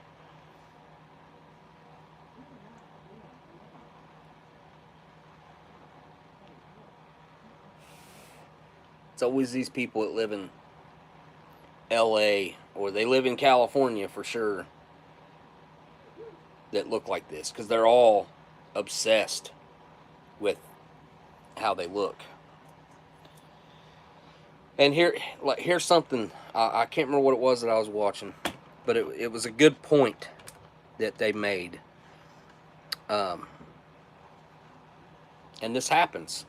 You got a 35-year-old guy or gal that runs marathons, right? Runs 26 miles or whatever it is, 25, 26 miles. I'm not sure how long. I think a marathon's 26 miles.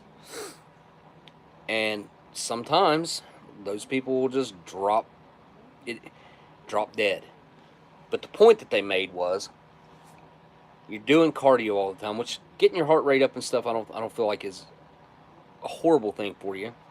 And then you got the same age person that eats 10 times worse, that sits on a couch, does nothing but watch TV every day, right? They're lazy.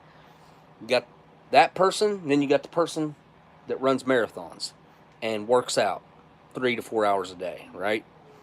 Well, that working out and everything's tons of stress on your joints and all this. This is the way they explained it. Tons of stress on your joints and your body. And of course, you think that that's 10 times more healthy.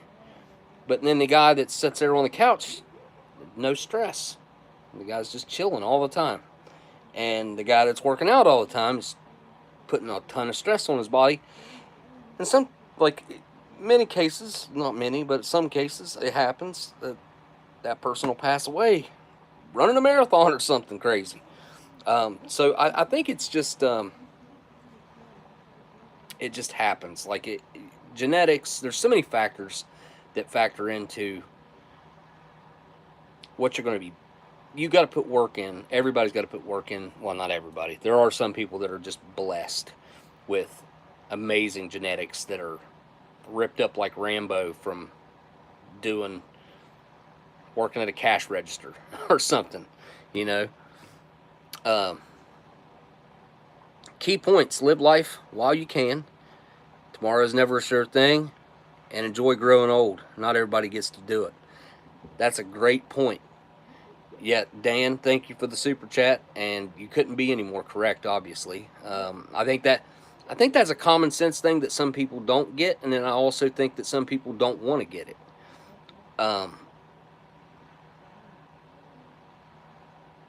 None of us right now are guaranteed tomorrow, or even the next second, for that matter. Anything could happen at any time. Oh, I missed the super chat. Sorry, LC. I must have missed it. Oh, can we finally do the general? Yes. Okay. To get him. Okay. Let me grab him real quick.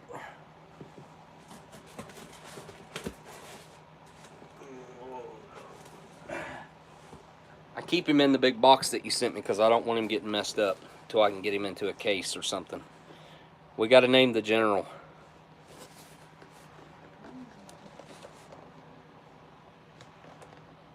What's he look like his name should be?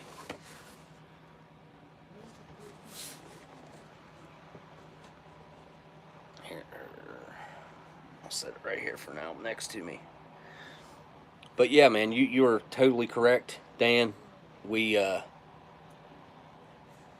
none of us are guaranteed any time, and of course, I do think that being healthy is a good thing, and trying to eat healthy and exercise, they have to have benefits, you would think. But I think eating healthy is really the most important thing that you can do. The second most important thing you can do, and this is just my personal opinion, is try to lower your stress level. The less stressed out you are about things, the longer you're going to live, as long as nothing accident-wise happens.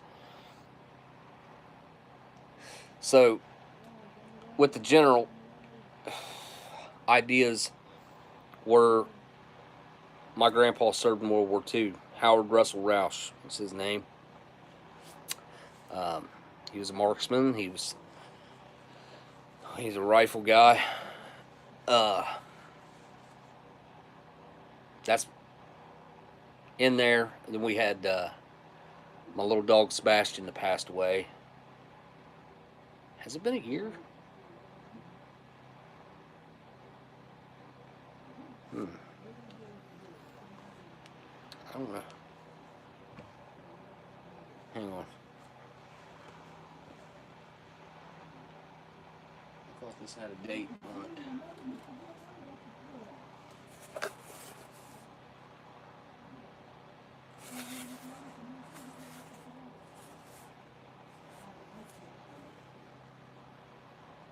I could have swore it had a date on it.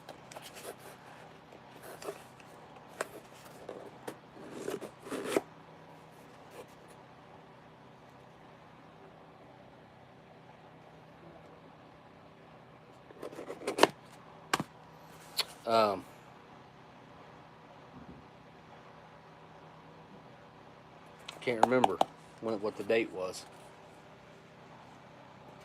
But his name was Sebastian Lee Mitchell.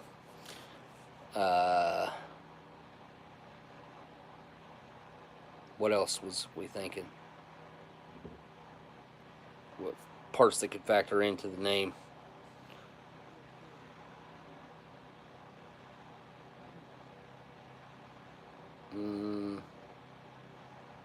I think we should use my grandpa's last name, Roush.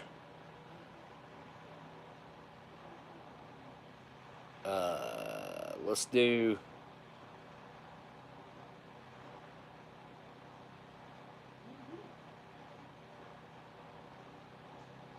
Could do...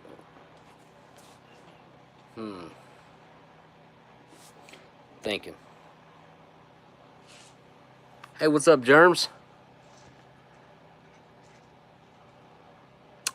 Uncle Sam's a good one. What else?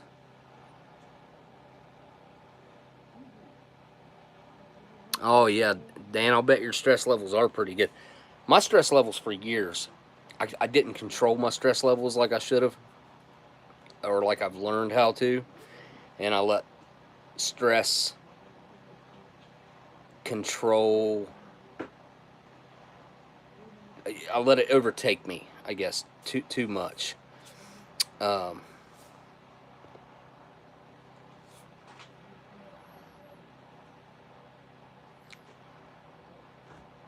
right, let me...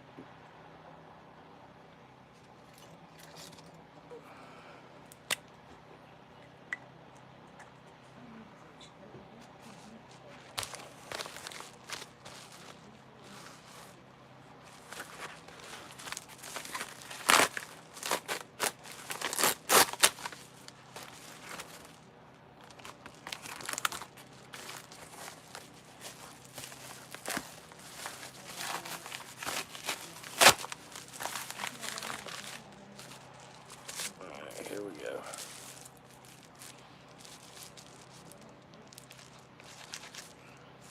Yep, that Sharpie is trash.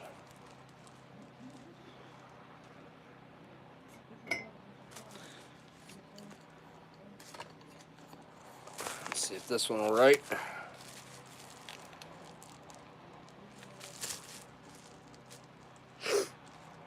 Ooh, that's one of them good ones. Whew. Permanent.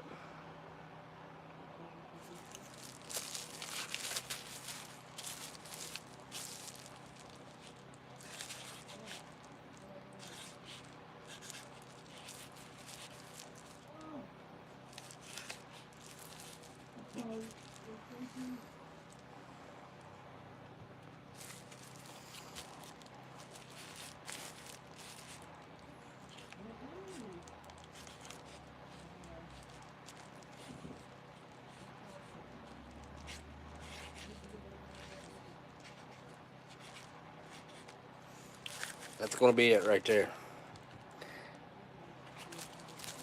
It's going to be backwards because of the camera. It's R-U-S-H. That's how you spell Roush. I'm sure there's at least 3 or 4 other ways to spell it. That's it. It's done. It's a done deal. It smells really strong. Wow. My ability to smell things today is 5 times higher than it has been. And I'll tell you guys something else too. And I still have not looked this up. But for about the past 2 weeks, I could constantly smell something that smelled like burnt oil. I don't smell it right now. Today is the first day that I have not had that weird burnt oil smell. It's really nice not having that. And it was not constantly on my mind, but I was constantly thinking, like, what is that smell? It's so weird. Yeah, I like it too. Good name. It sounds good too. It rolls off the tongue. Sounds good. I like it. But yeah, I don't know what the deal with that was or is. And I heard years ago, and this has been on my mind too. I thought about this, and maybe that's why I didn't look it up. But I heard years ago, like, if you smell burnt toast, you're having a heart attack. It didn't smell anything like burnt toast though. It smelled like burnt, kind of like burnt motor oil, but a little bit different than that. Even stronger smell than burnt oil. So, really? Oh, the burnt toast thing is a stroke, not a heart attack. I hope that's what you mean. I'm going to look it up right now, I guess. Smelling burning is a stroke sign. So, I wonder if smelling burning like smoky, because it didn't smell smoky, but it smelled like oil. It's weird. But my stress levels couldn't be lower. I haven't felt better. Like, it wouldn't make sense. I hope that wouldn't be the case.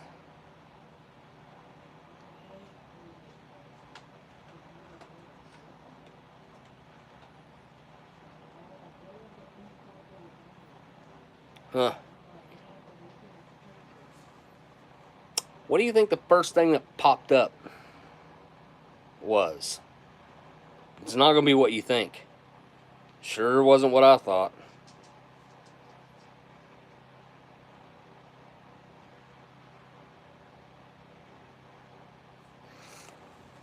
Smelling burning oil after COVID.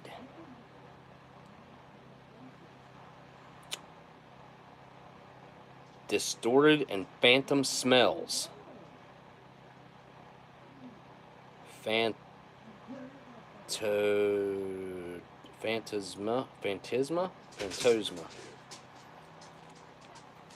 which can be fleeting or lingering, are also usually foul smells, often cigarette smoke or burning wood, or one poster on Reddit, burning oil.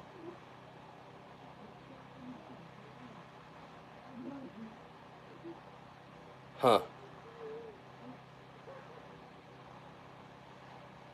You know, it's weird because I have been having other weird, like my nose. I thought it was just, like, probably was. I still think it was just um, allergies because my nose would close completely off, and I mean, maybe I had a couple other symptoms, but they weren't. Nothing was bad. It says hay fever can do it. Oh,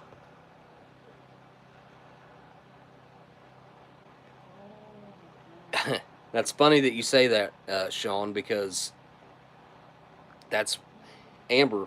She was like, maybe you got hay fever or something, because they just cut the hay field right next to my house right before this started. And, you know, I've had these weird allergy problems ever since then. And, like, seriously, though, today I woke up and I hadn't even thought about it until I smelled that marker. And I was like, oh.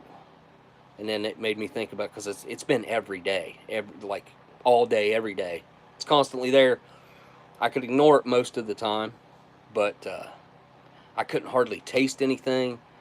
I couldn't hardly smell anything. And my nose would keep closing off on me completely, but that smell was still there somehow. Really, really strange.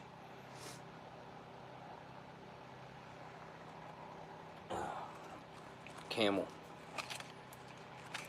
from Vince.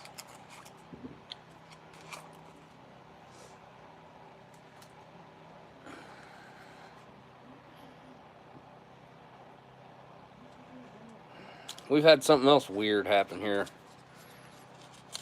No, don't live by any dirt roads. Could be the brine.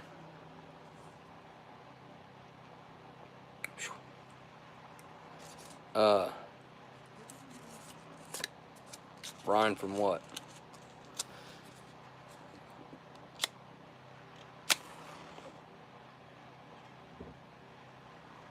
This cigarette's about the same age as the ration today. My allergies are always shot because I live around every type of field you can think of. I mean, I kind of don't. I have a hay field right next to my house. It belongs to the American Legion over there. They cut it like 3 or 4 times a year, I think it usually is. They just let it grow up. But I've been congested. My nose will just completely close off, and I've been using that nasal spray crap, and I hate using it because then I can't breathe without it. And I bought some of the cheap crap, been using that, and it typically lasts like maybe 2 hours, 2.5 hours tops. And then what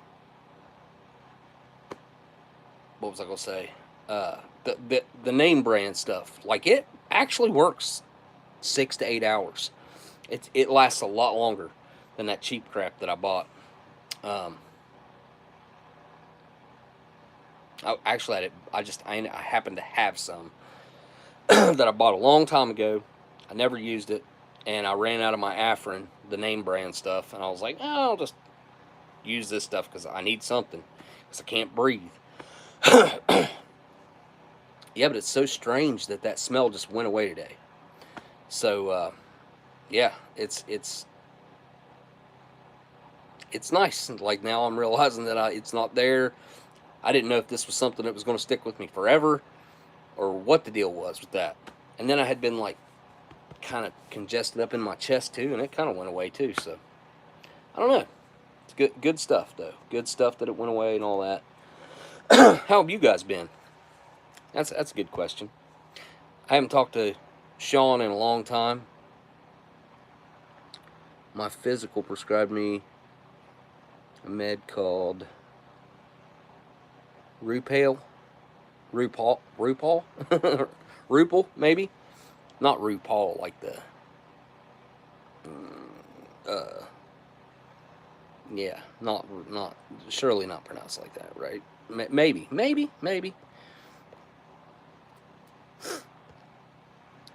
You ever get lightheaded from smoking old cigs? Yes, it does happen.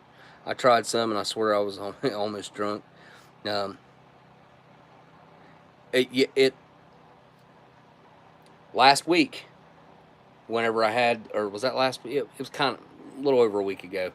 I did a midweek and did open the package Delicious sent me, and he sent me some Old Smokes, and I had one of those Italian cigarettes, and man, they're super. They were super smooth, but there was a lot of nicotine content in these. They were non-filter, like king size probably. They were larger, longer than a typical non-filter, kind of like a Pall Mall non-filter from 60, 64 to 68, 69. I think was the last year I seen a pack of them, the longer ones. Even they're a bit thicker as well. But yeah, I got a buzz from that cigarette. Sometimes I do, sometimes I don't. It just depends on probably where my nicotine level is at, and also how intense whatever it is. And if I'm ever going to have like a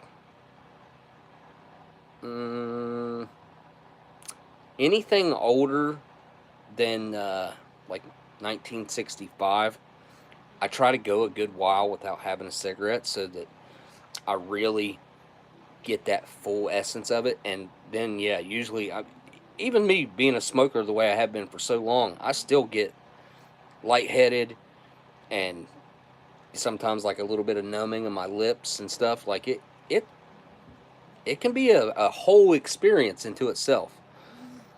That I don't mind it now. I'm not saying that's a bad thing. It's a good thing, but been less than great. But we don't have to get into that tonight.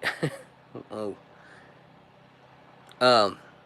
yeah, we gotta catch up, dude. We gotta catch up. Whenever you got an hour or whatever to waste on the phone, because we can't knock it out in the way. I mean, we could, but when have we ever? Right? You know what I mean. You know what I mean by that. But when you got a little bit of time, man, hit me up and we'll hop on a phone call. I've been trying to get some other things started. I have not been super successful yet. I do have my, I did start my LLC and got my business license, and got my EIN, got all that. Now I need to start working on. So I'm realizing all this. I'm learning. I have no clue what I'm supposed to be doing. Nobody has taught me anything. The only things I've learned are from the internet. So, you got some long drives over the next couple weeks? Okay, awesome. That's great, man. And I know how hard it is when you're on them long drives. It's good to have somebody to talk to. It keeps you awake. I don't know if everybody's like that, but if I've been on a drive for anything over like 3.5 hours, like I start getting kind of drowsy. No matter what time of day it is, no matter how much sleep I've had, it doesn't matter, man. Just something about being in a freaking car driving down the road anymore. As long as it's under like that 3.5 hour mark, I'm fine. It doesn't bother me. I mean, I can go over that a little bit sometimes, and sometimes like I get tired, but I will not drive. If I'm getting tired or something, I pull over. Like that's just the way it is. But yeah, definitely, dude. Give me a call or shoot me a text. I'll give you a call, whatever. We'll get on the phone and talk some stuff out. I got 20 irons in the fire right now, trying to figure out which one I'm going to pull out first.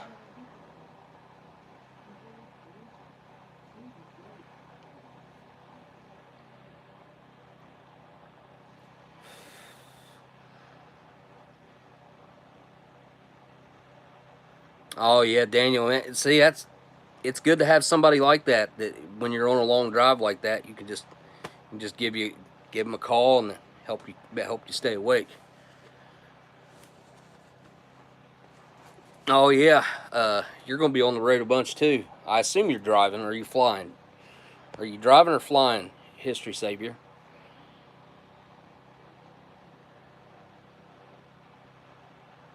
Oh yeah, definitely. I think being in a car sometimes is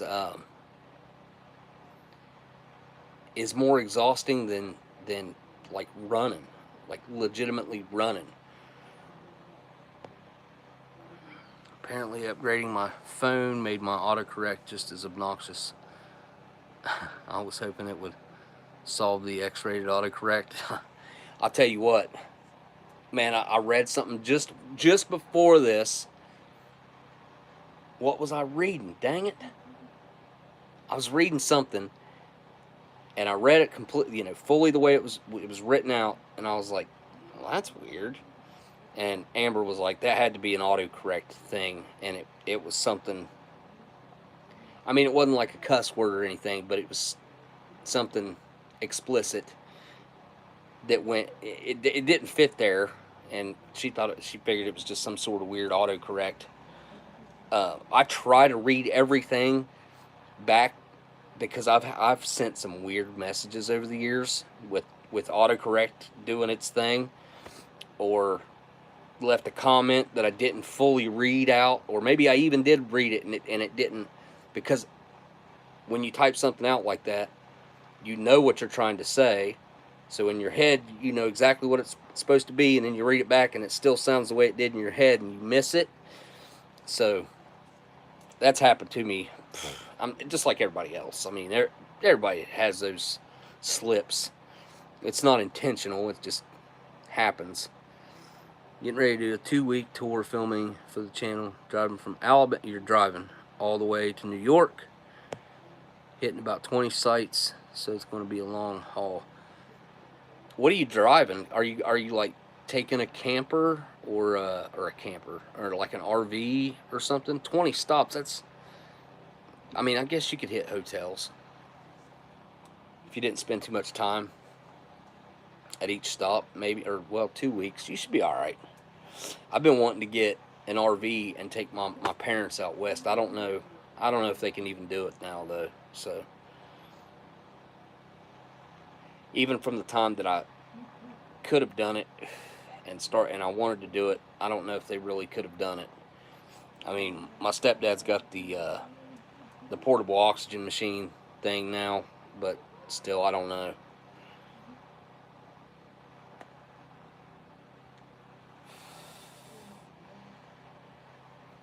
You could fill the first, you're like back in the day, I think the cheapest I ever filled a car up was back in, like, I'm going to guess it was probably 98, 99, or 2000, somewhere along in there. And it was either the Fiero or the Chevette, one or the other, and it was less than $10 to fill it up back, but gas was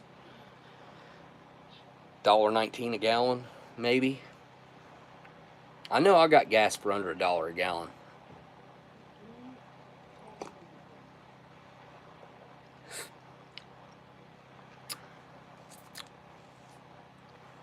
Oh yeah, I had a vet.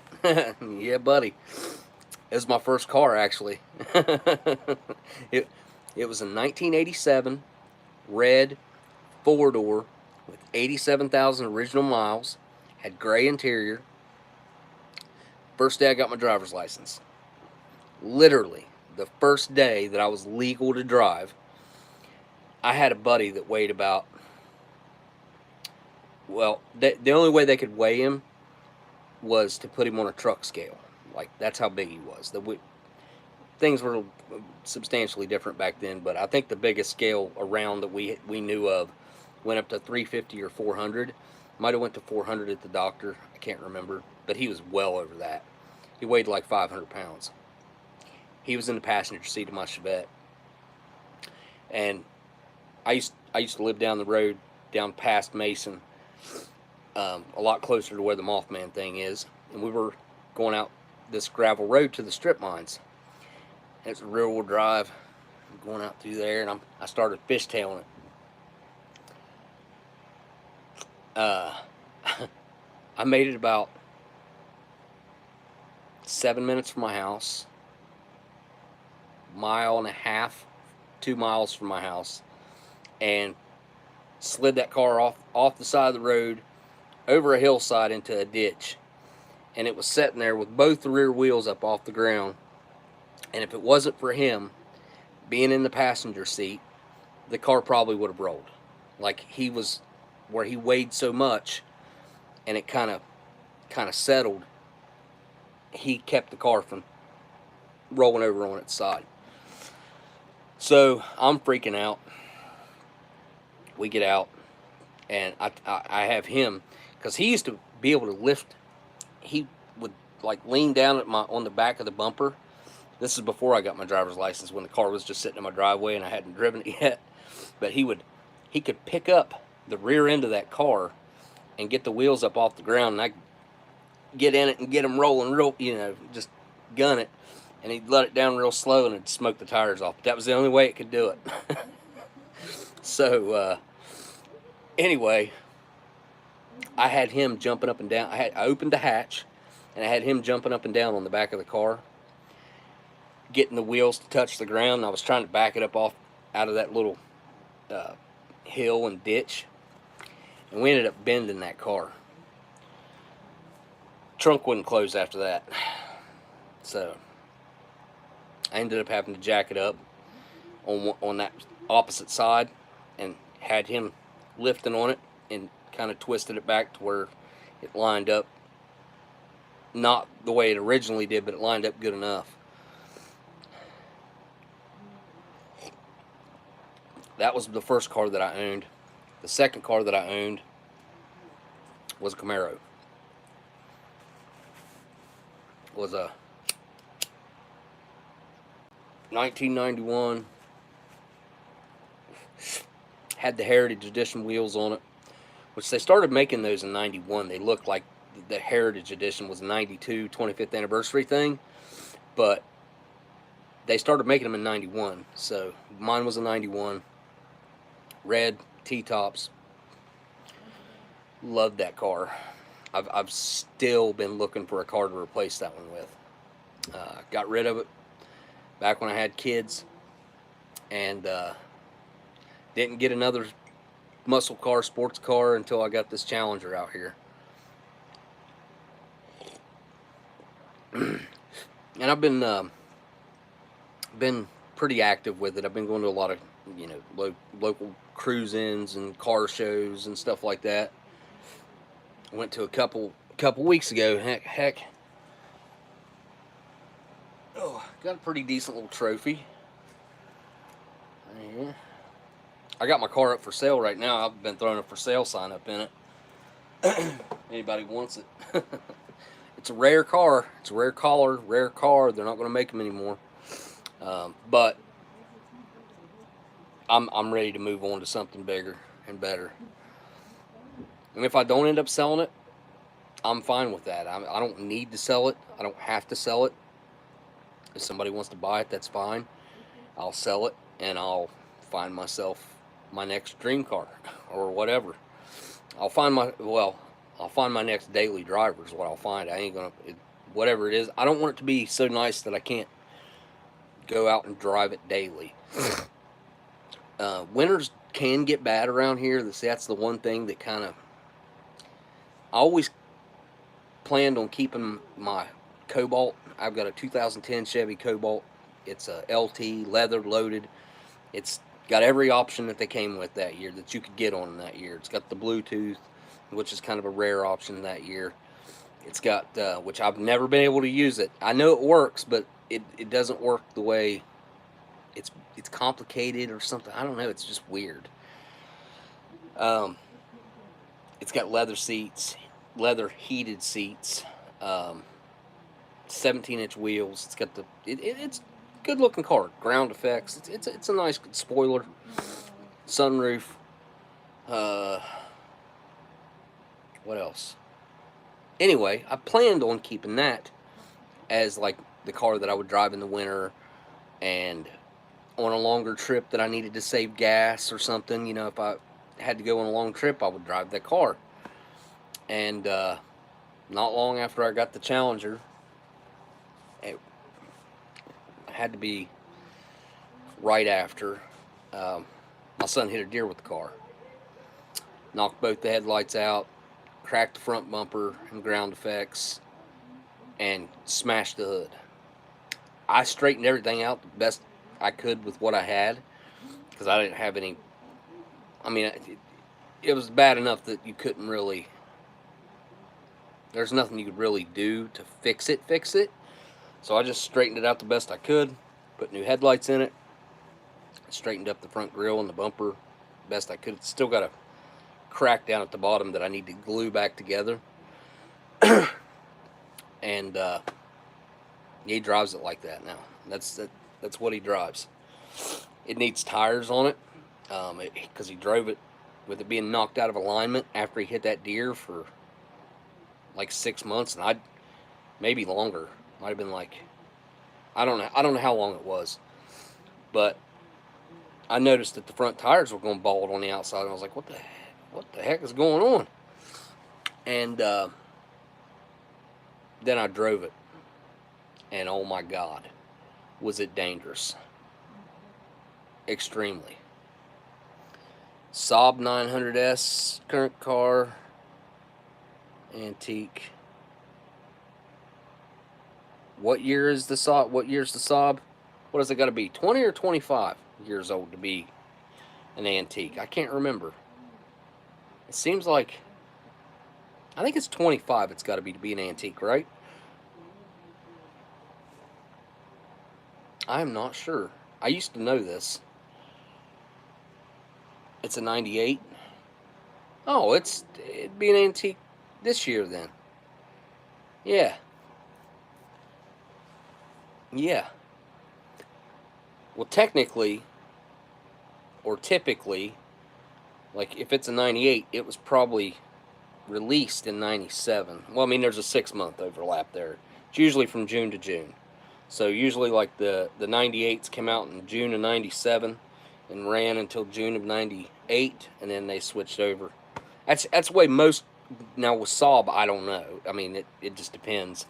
But I know a lot of American car companies do it that way.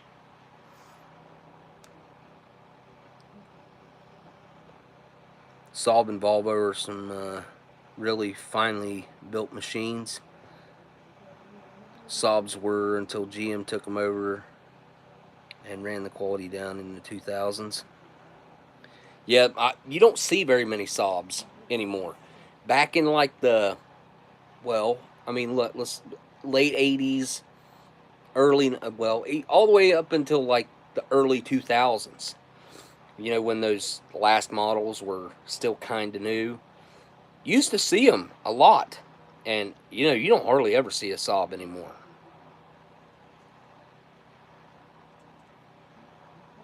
A lot of really nice details on it. Been a great car for me so far.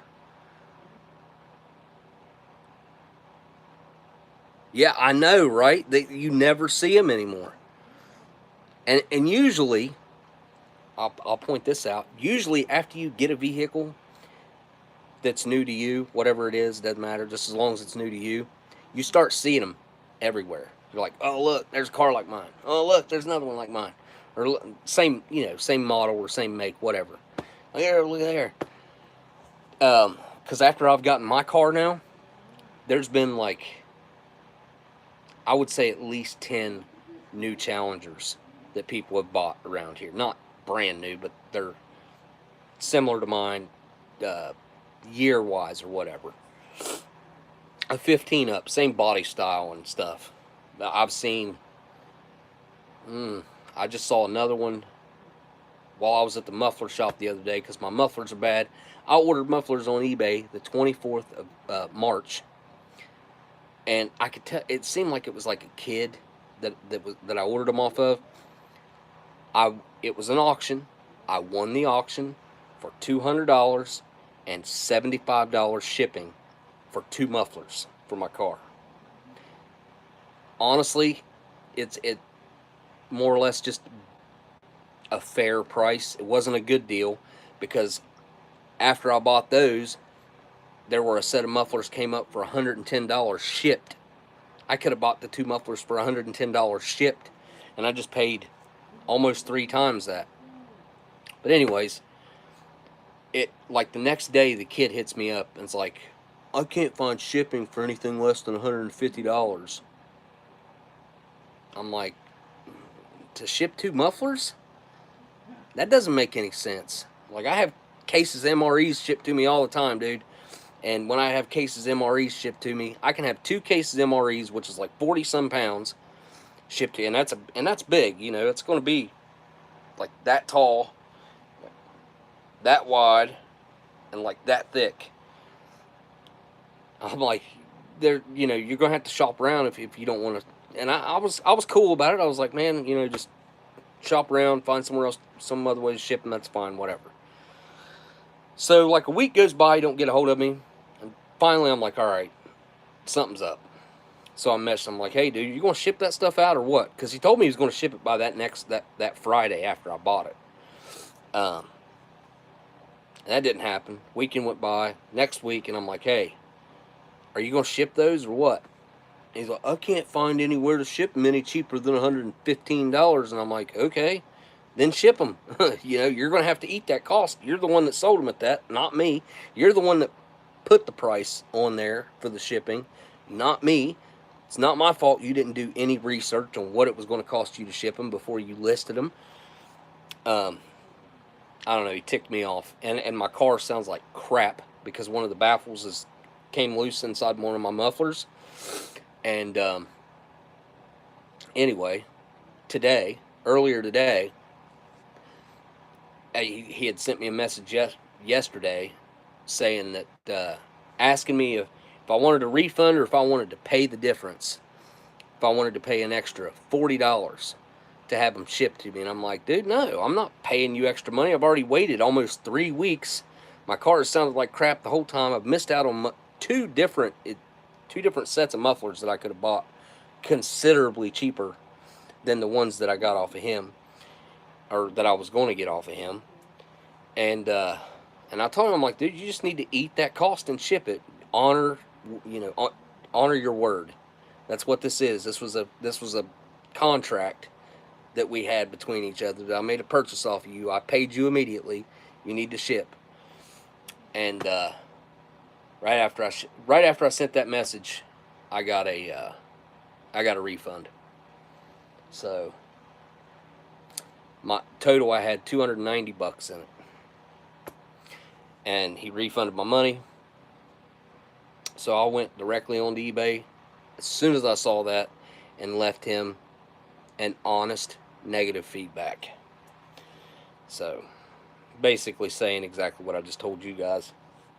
It took me almost 500 characters or words. I can't remember if it's words or characters. It's got to be characters to do it.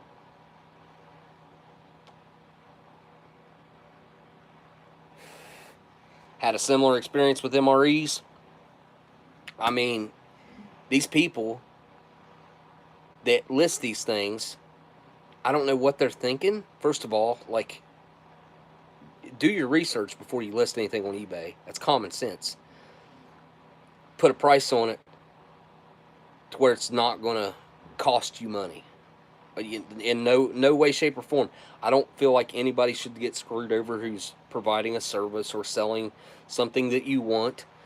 And this kid would have still made money. He took these mufflers off his car and put probably BTemples or something like that on it. And I wanted my car to stay bone stock.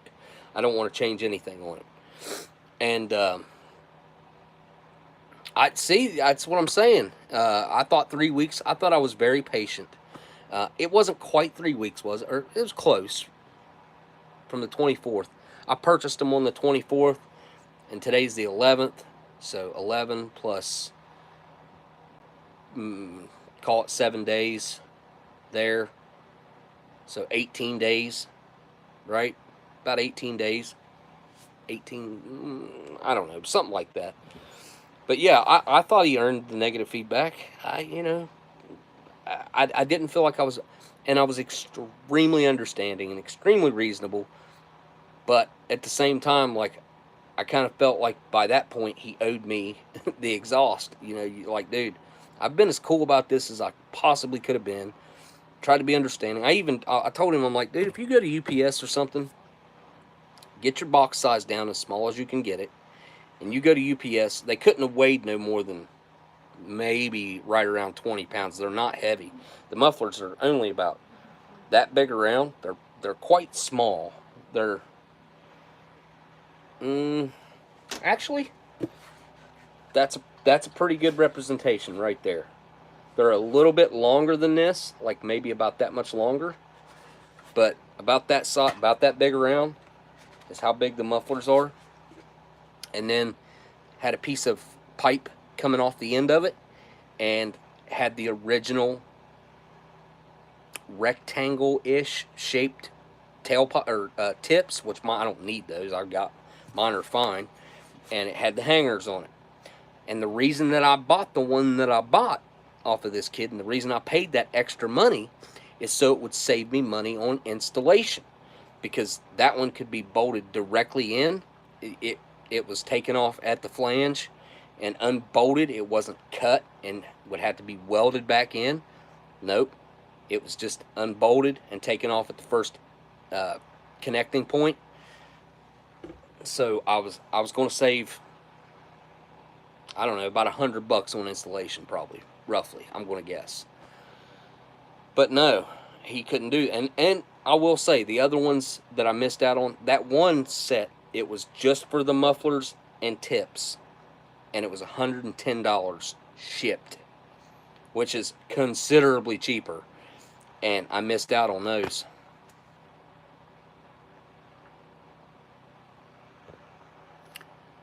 Remember 6 to 8 weeks for delivery?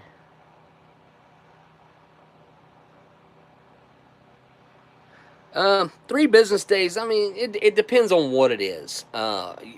Typically, it'll be listed in there. Like, sometimes people don't even get to, they only go to the post office twice a week, depending on how far away they live. I'm understanding when it comes to things like that, because I live in a rural area. I get what it is. But if you got a legitimate, strong eBay business where you're shipping all kinds of stuff out, then you probably should ship more than twice a week. But, you know, I'm understanding when it comes to things like that. I ordered a gas cap cover, like my fuel door, because mine is messed up. There's nothing wrong with it. It's just the medallion on the outside where it says fuel. The previous owner had taken a Sharpie and like tried to color it black around where it says fuel, and I was like, it looked weird and it looked awful. So I ordered a new one. They didn't ship it out for 5 days. It took them 5 days to ship it out, and the reason I bought it is because I wanted to have that fuel door cover before I went to that car show the other day, and it still wasn't here. It showed up today. I got a notification. I saw the notification today. It probably showed up yesterday sometime. So, anyway, I've had a little bit of weird experiences, but I have also, if anybody's looking for MREs right now, I'm going to give away my MRE contact here. I found some very affordable MREs on eBay. They are $80 shipped to your door. Let me find the purchase here. Purchases. Oh, I take that back. They're $85 shipped to your door. They are 2019s with inspection dates of March of 2022. They're not old. I mean, the freshness indicator on them looks really good.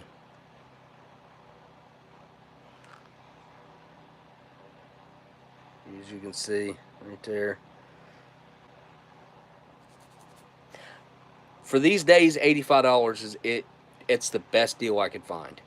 I did find a better deal, but you have to spend over $200, and then they give you free shipping. So they're $80. $80. I think they're $80. Wait. No. They're 75. They're $75 shipped, but you have to buy 3 cases at least to get that price. So I don't have a link to that one. It's not on eBay. That was a link that Trucker sent me. Actually, CT sent me. I don't know if he's in here, but he just told me about that one, and I just bought this one case from this guy, but his feedback looks good. He's got 100% positive feedback, and I go down and read the feedbacks, and it's feedbacks from people who have actually received their cases. If I can give you guys a tip on buying rations in general off of eBay, is look at the feedback. I have been burnt so many times over the year. Like, you find a deal that's like a decent deal. It's nothing crazy, but it's nothing. It's a good deal, you know. And I've bought them, and then it'd take me a week to get my money back because either the person wasn't really selling them, or they didn't want to ship them. You know, you run into that problem with these people. They think that they can ship them for $10. No, shipping a case of MREs is going to cost you at least, depending on where it's going. Like, if I was to try to ship a case of MREs to California, just like wrap it up in brown paper and take it to UPS or FedEx, it's going to cost me a minimum of like $38 to $45, and that's probably not even possible. And it'd probably be dang near $50 if I was a betting man. But what's weird is you can take 2 cases and strap them together, you know, wrap them both with brown paper, and take them and ship them for like $10 or $15 more. You can ship 2 cases for not much more money, like 10 or 15 more bucks. And that's always the way to go. In my personal opinion, it's always way cheaper to go that route. But all right, guys, hang on, I'll tell you guys. I don't know if anybody's interested in getting any cases of MREs. This guy also has hang on. He has did he get rid of it? He did have 20 cases for $1,000 and $250 shipping. So you would get those 20 cases for $12.50 shipped, which comes out to, like, at the end of the day, about $60 a case. It's not a bad deal. That'd be $1,200, so that $50 is negligible on that amount of money. So, well, let's call it $62 per case. $62.50 exactly. So $62.50 per case, but you got to order 20 of them. So that's if I had somewhere to put 20 cases right now, I would have done it. Just because. I mean, that's if you can find cases at a show for $60, you're going to buy them. That's $5 a meal. You couldn't buy one of the snacks out of them right now and have it shipped to you for $5. HDRs have great side items. Like, they're so cheap right now, you can't afford to not buy them. They are some of the best emergency food that you could possibly be stockpiling right now.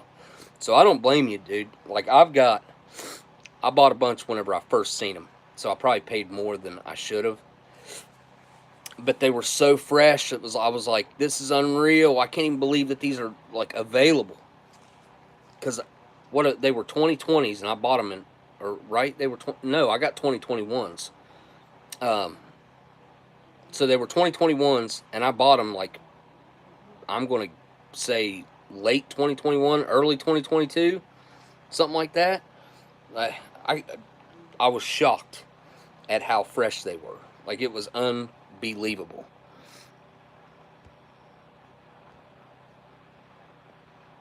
Just been eating those for the most meals of the year for a year. Oh, you've been eating a bunch of HDRs? $4 a day to eat all MREs? Yeah, I mean, yeah, you can't beat that. And those shortbread cookies, man, they're actually really good.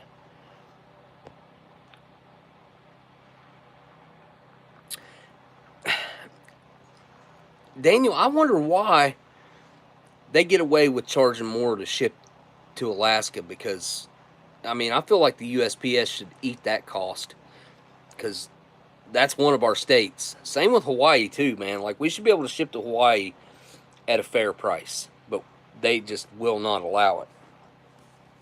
I don't know how much it would cost to ship them up there. Would you be better off getting them shipped to Canada somewhere than having someone from Canada ship them? I don't know what kind of prices Canada would have to ship over to Alaska. I wish I had like 3 more packs of this.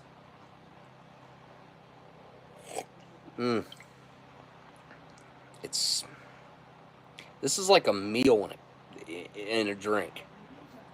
It's really substantial.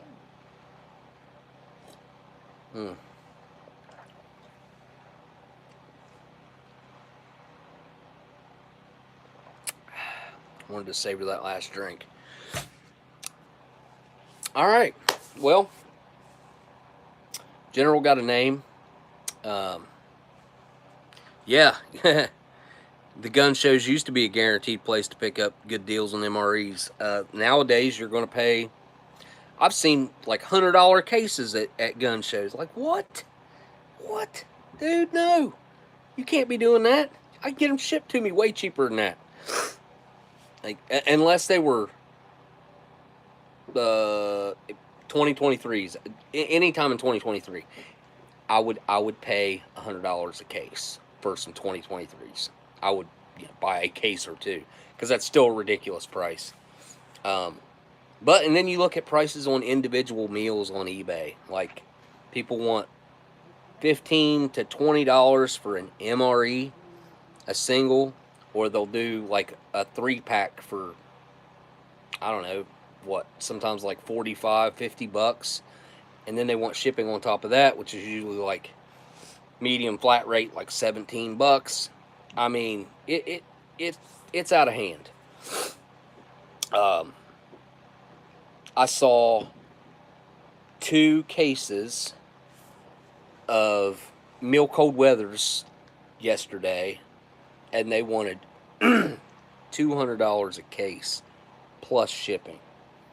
Like, all in, it was going to be like $470. I'm like, no way.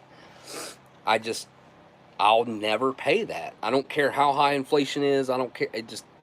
That will never make sense in my brain. My brain will not allow me to pay that for any United States military ration. First strike rations, like $100 a case. All right, like that's about where those need to be. Like 120 maybe. I think the most I ever paid for a case of first strike rations was $100.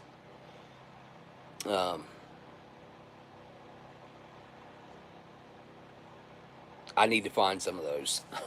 I need to find some first strike rations. CT Trucker said that same guy that he was getting, that has the MREs, gets first strike rations. So hopefully he'll have some first strike rations. Yeah, $120. I mean, that's. I feel like that's a fair price, because that's got you at like I don't know, like what, 14 something a piece, roughly. Is it like 14 and some change? Or maybe I paid $130 for a case one time.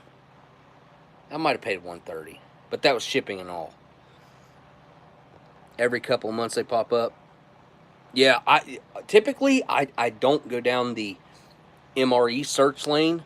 I'm really bad about sticking to the ration search lane, and I've been trying to break myself of that because the things that pop up in MRE in the MRE search do not pop up in the ration search, and vice versa. So I've been trying to break myself of that habit, and I've been seeing other stuff. So, and finally, like I needed MREs bad. I'm pretty much out of fresh MREs. The only ones that I have are a couple that I'm saving for my kids, like emergency food wise, like chicken and noodles. My son Ethan likes chicken and noodles, and if I get them, I just save them for him. Uh, I've got that. I've got a pizza, and that might be it. No, oh no, I've got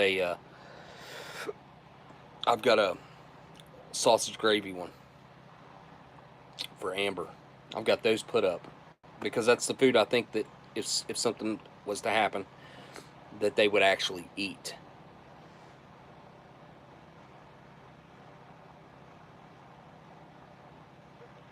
G and P.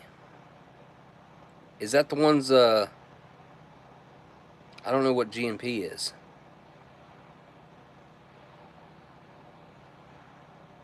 Geez, for $8 a piece.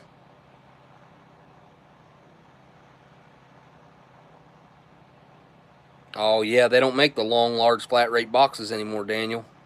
Those are done. They will still use them if you have them, and they'll still honor the price on them, so you can reuse the boxes. But they're not making them anymore. I could get 2 cases to fit in 3 large flat rate boxes. Memory serves correct. I could see that. GP MRE Foods. G and P MRE Foods. Huh. Other stuff is only so deals. But only, okay, so only for first strike rations. Obviously, well, do they have them right now? G and P MRE Foods. I'm going to look them up right now because it's not somewhere I've ever came across. G and P MRE. There it is. G and P MRE Foods. Let's go shopping.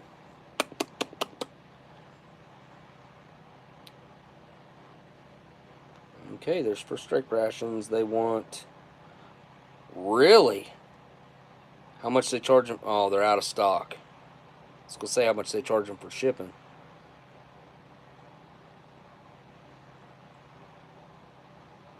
$200 on a case of free shipping. That's not horrible for 2020s. July actually, even so pretty late 2020s. Case A and B for $198. That's not bad. Yeah, that's not. I mean, it's not great. And like I said, I have found MREs cheaper. And like I said, with Trucker, that link that he sent me, I can get 3 cases for it was $235 shipped for 3 cases. I think. Is that right?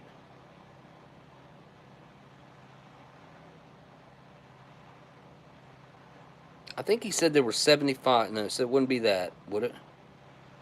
It'd be 150 plus. It'd be 225. 225 for 3 cases shipped to your door. Oh, they got bulk. Oh, really? So like oh yeah, I see that now. 12-pack pizza is $40. Choose your own MRE meals, case B,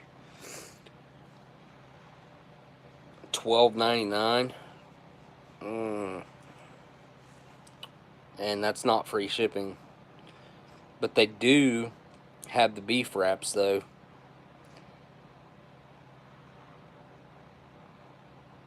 Well, wait. From $12.99. I assume $12.99 is for 3 packs. 3 packs is actually 6 wraps. There still is 2 wraps per pack, isn't there? I would assume.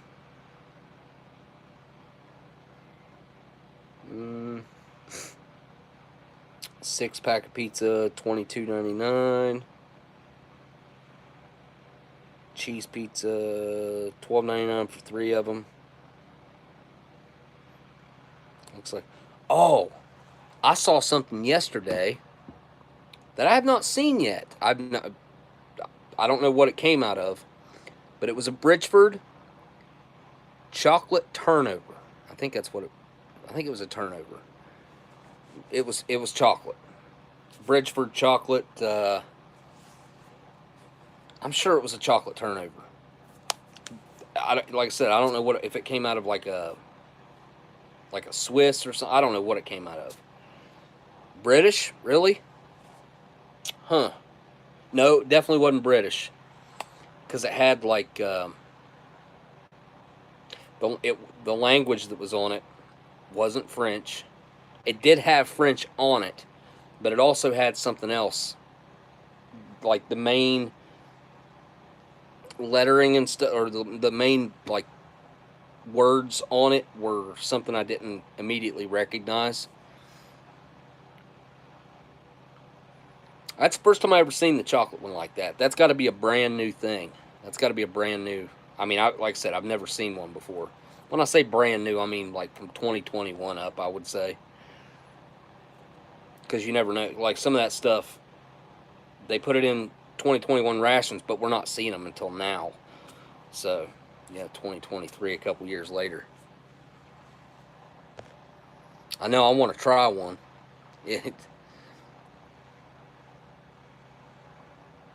Bridgeford items like that. A lot of crazy. Almost ordered 100 from all the... Yeah, what's the name of that UK... I know what... Something shop. It's been a long time. I've dealt with them before, but it's been years. But I know probably the place you're talking about. That was a miscalculated shipping thing where I ended up getting refunded. Oh, really? So they screwed up, it sounds like.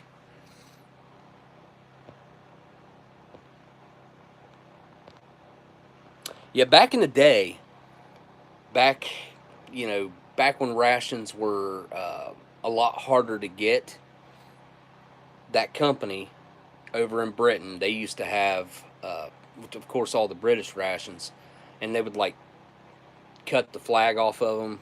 They would like cut the boxes, like cut the property of stuff off of it. Man, I cannot remember the name of that shop, man. It's right on the tip of my tongue. Everybody used to use them. They were very popular there for a long time. They probably still are, somewhat. Especially over there. But they used to have very fair deals. And especially to us over here. Because they would actually ship to the United States. And it was stuff that we had a lot harder time getting. Like they would have Russian rations. They would have, of course, the British stuff that was awesome. And they would get like Dutch. They'd get the Dutch Arctics in, and the regular Dutch modules, and they would have French rations. I cannot remember the name of that freaking company though. The Bridgeford sweet and sour chicken sandwich. I don't know if I've seen that. I might have saw that one last night. I don't know. I looked at a bunch of Bridgeford stuff last night, and really the only one that was really odd to me was the chocolate one that stuck out in my head. But that sounds like it might be good. The thing with the Bridgeford sandwiches, in my personal opinion, is they don't always. Sometimes they do, sometimes they don't. And like the wraps, usually they've got enough stuffing in them that they taste halfway decent. you know. But then sometimes when you get into the bread sandwiches, some of them bread sandwiches, there's just not enough filling in them, and it just, you're just mainly eating bread, you know. But at the same time, you pack those in your backpack, carry them around for 10 days, 5 days, whatever, and you pull it out and have a sandwich at any time. That's pretty special. Oh yeah, definitely. They got, yeah. I mean, you can't always make them hot, but yeah, I can't think of one that's better. I will say that the cherry turnover, I kind of liked it better cold, or well, not cold, but room temperature. Uh, may, the blueberry one I'm kind of on the fence with, but like the French toast, the cinnamon turnover, the cinnamon bun. Uh, what else? The cherry and the blueberry though both like, I don't know what it was like, the flavor was more intense, kind of. I thought at room temperature than it was warmed up. I think kind of dulled it, but the bread texture was better, obviously.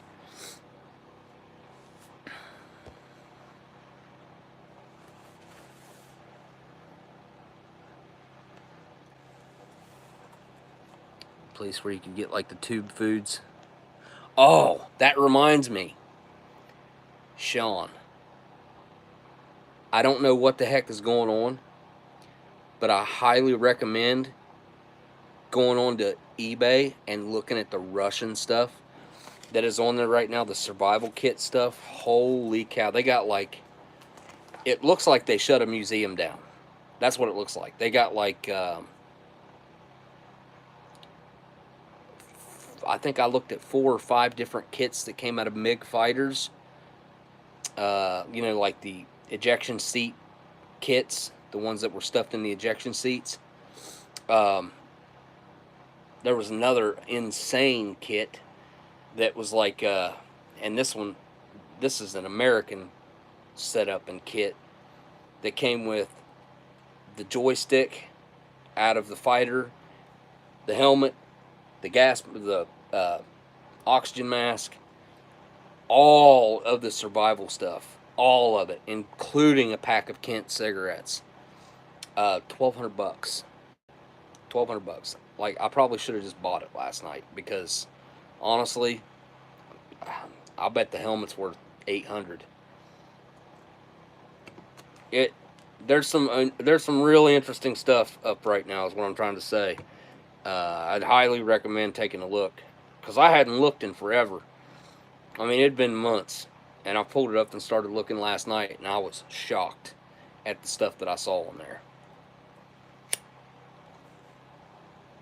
Really interesting stuff.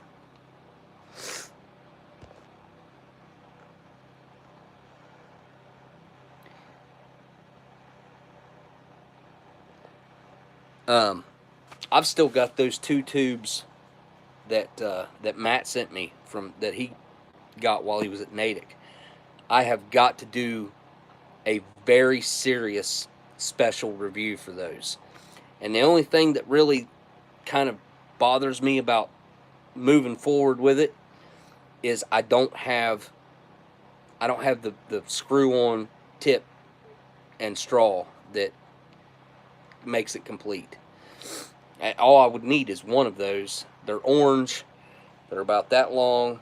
They screw on the tops of the tubes, and that's how they get it up underneath their helmet, or through a hole, maybe like I'm not sure. I'd have to look to make sure.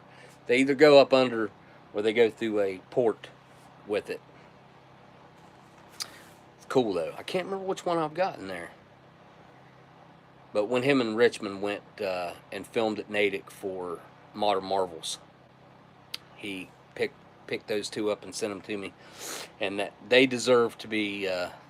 One of them needs to go in the museum, and the other one I will do a proper 5-minute review of, because there's plenty of backstory and plenty of information and plenty of visuals that I could put together to do a really nice, like, B-roll, roll-in, voiceover, and then do the actual review right after that, and then do you know, show a little more B-roll footage of those guys with, oh well, in their high altitude planes, because that's what it is.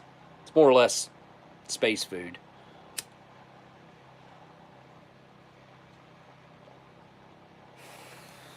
It's the American tube food.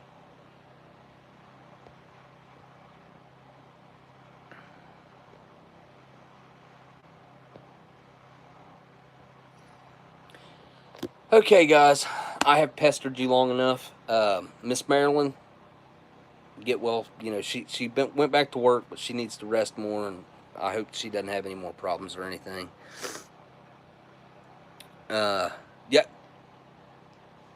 I need to take pictures and send them to you, and then look up the episode of Modern Marvels that because they only filmed or attempted. I think they attempted to film a total of 3 episodes. They only finished 2, I think, but they did air both episodes when Richmond was hosting that show, which that didn't last.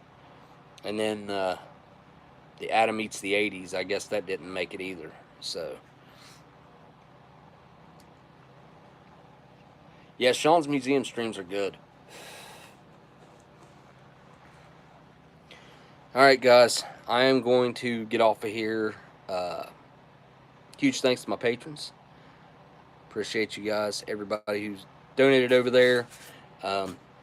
Germs MRE sent me some cash over there to help out buying some stuff for Miss Marilyn, and I did that, which was awesome. And we bought her a meal as well. I don't think I mentioned that, but we got her a meal too. I didn't know how to do that, so I sent it to her PayPal and told her just to use Grubhub or something to buy herself something to eat. I didn't know what else to do, but I figured that would work. But yeah, try to take care of our own over here best we can. And Miss Marilyn deserves it more than, well, just as much, more than anybody else, really. But all right, huge thanks to my patrons, like I said. As far as I know, I'll be back next Saturday. I don't think I got anything planned as of right now. I do need to take a small vacation sometime, because I haven't been on an actual vacation in 8 years. 2000 and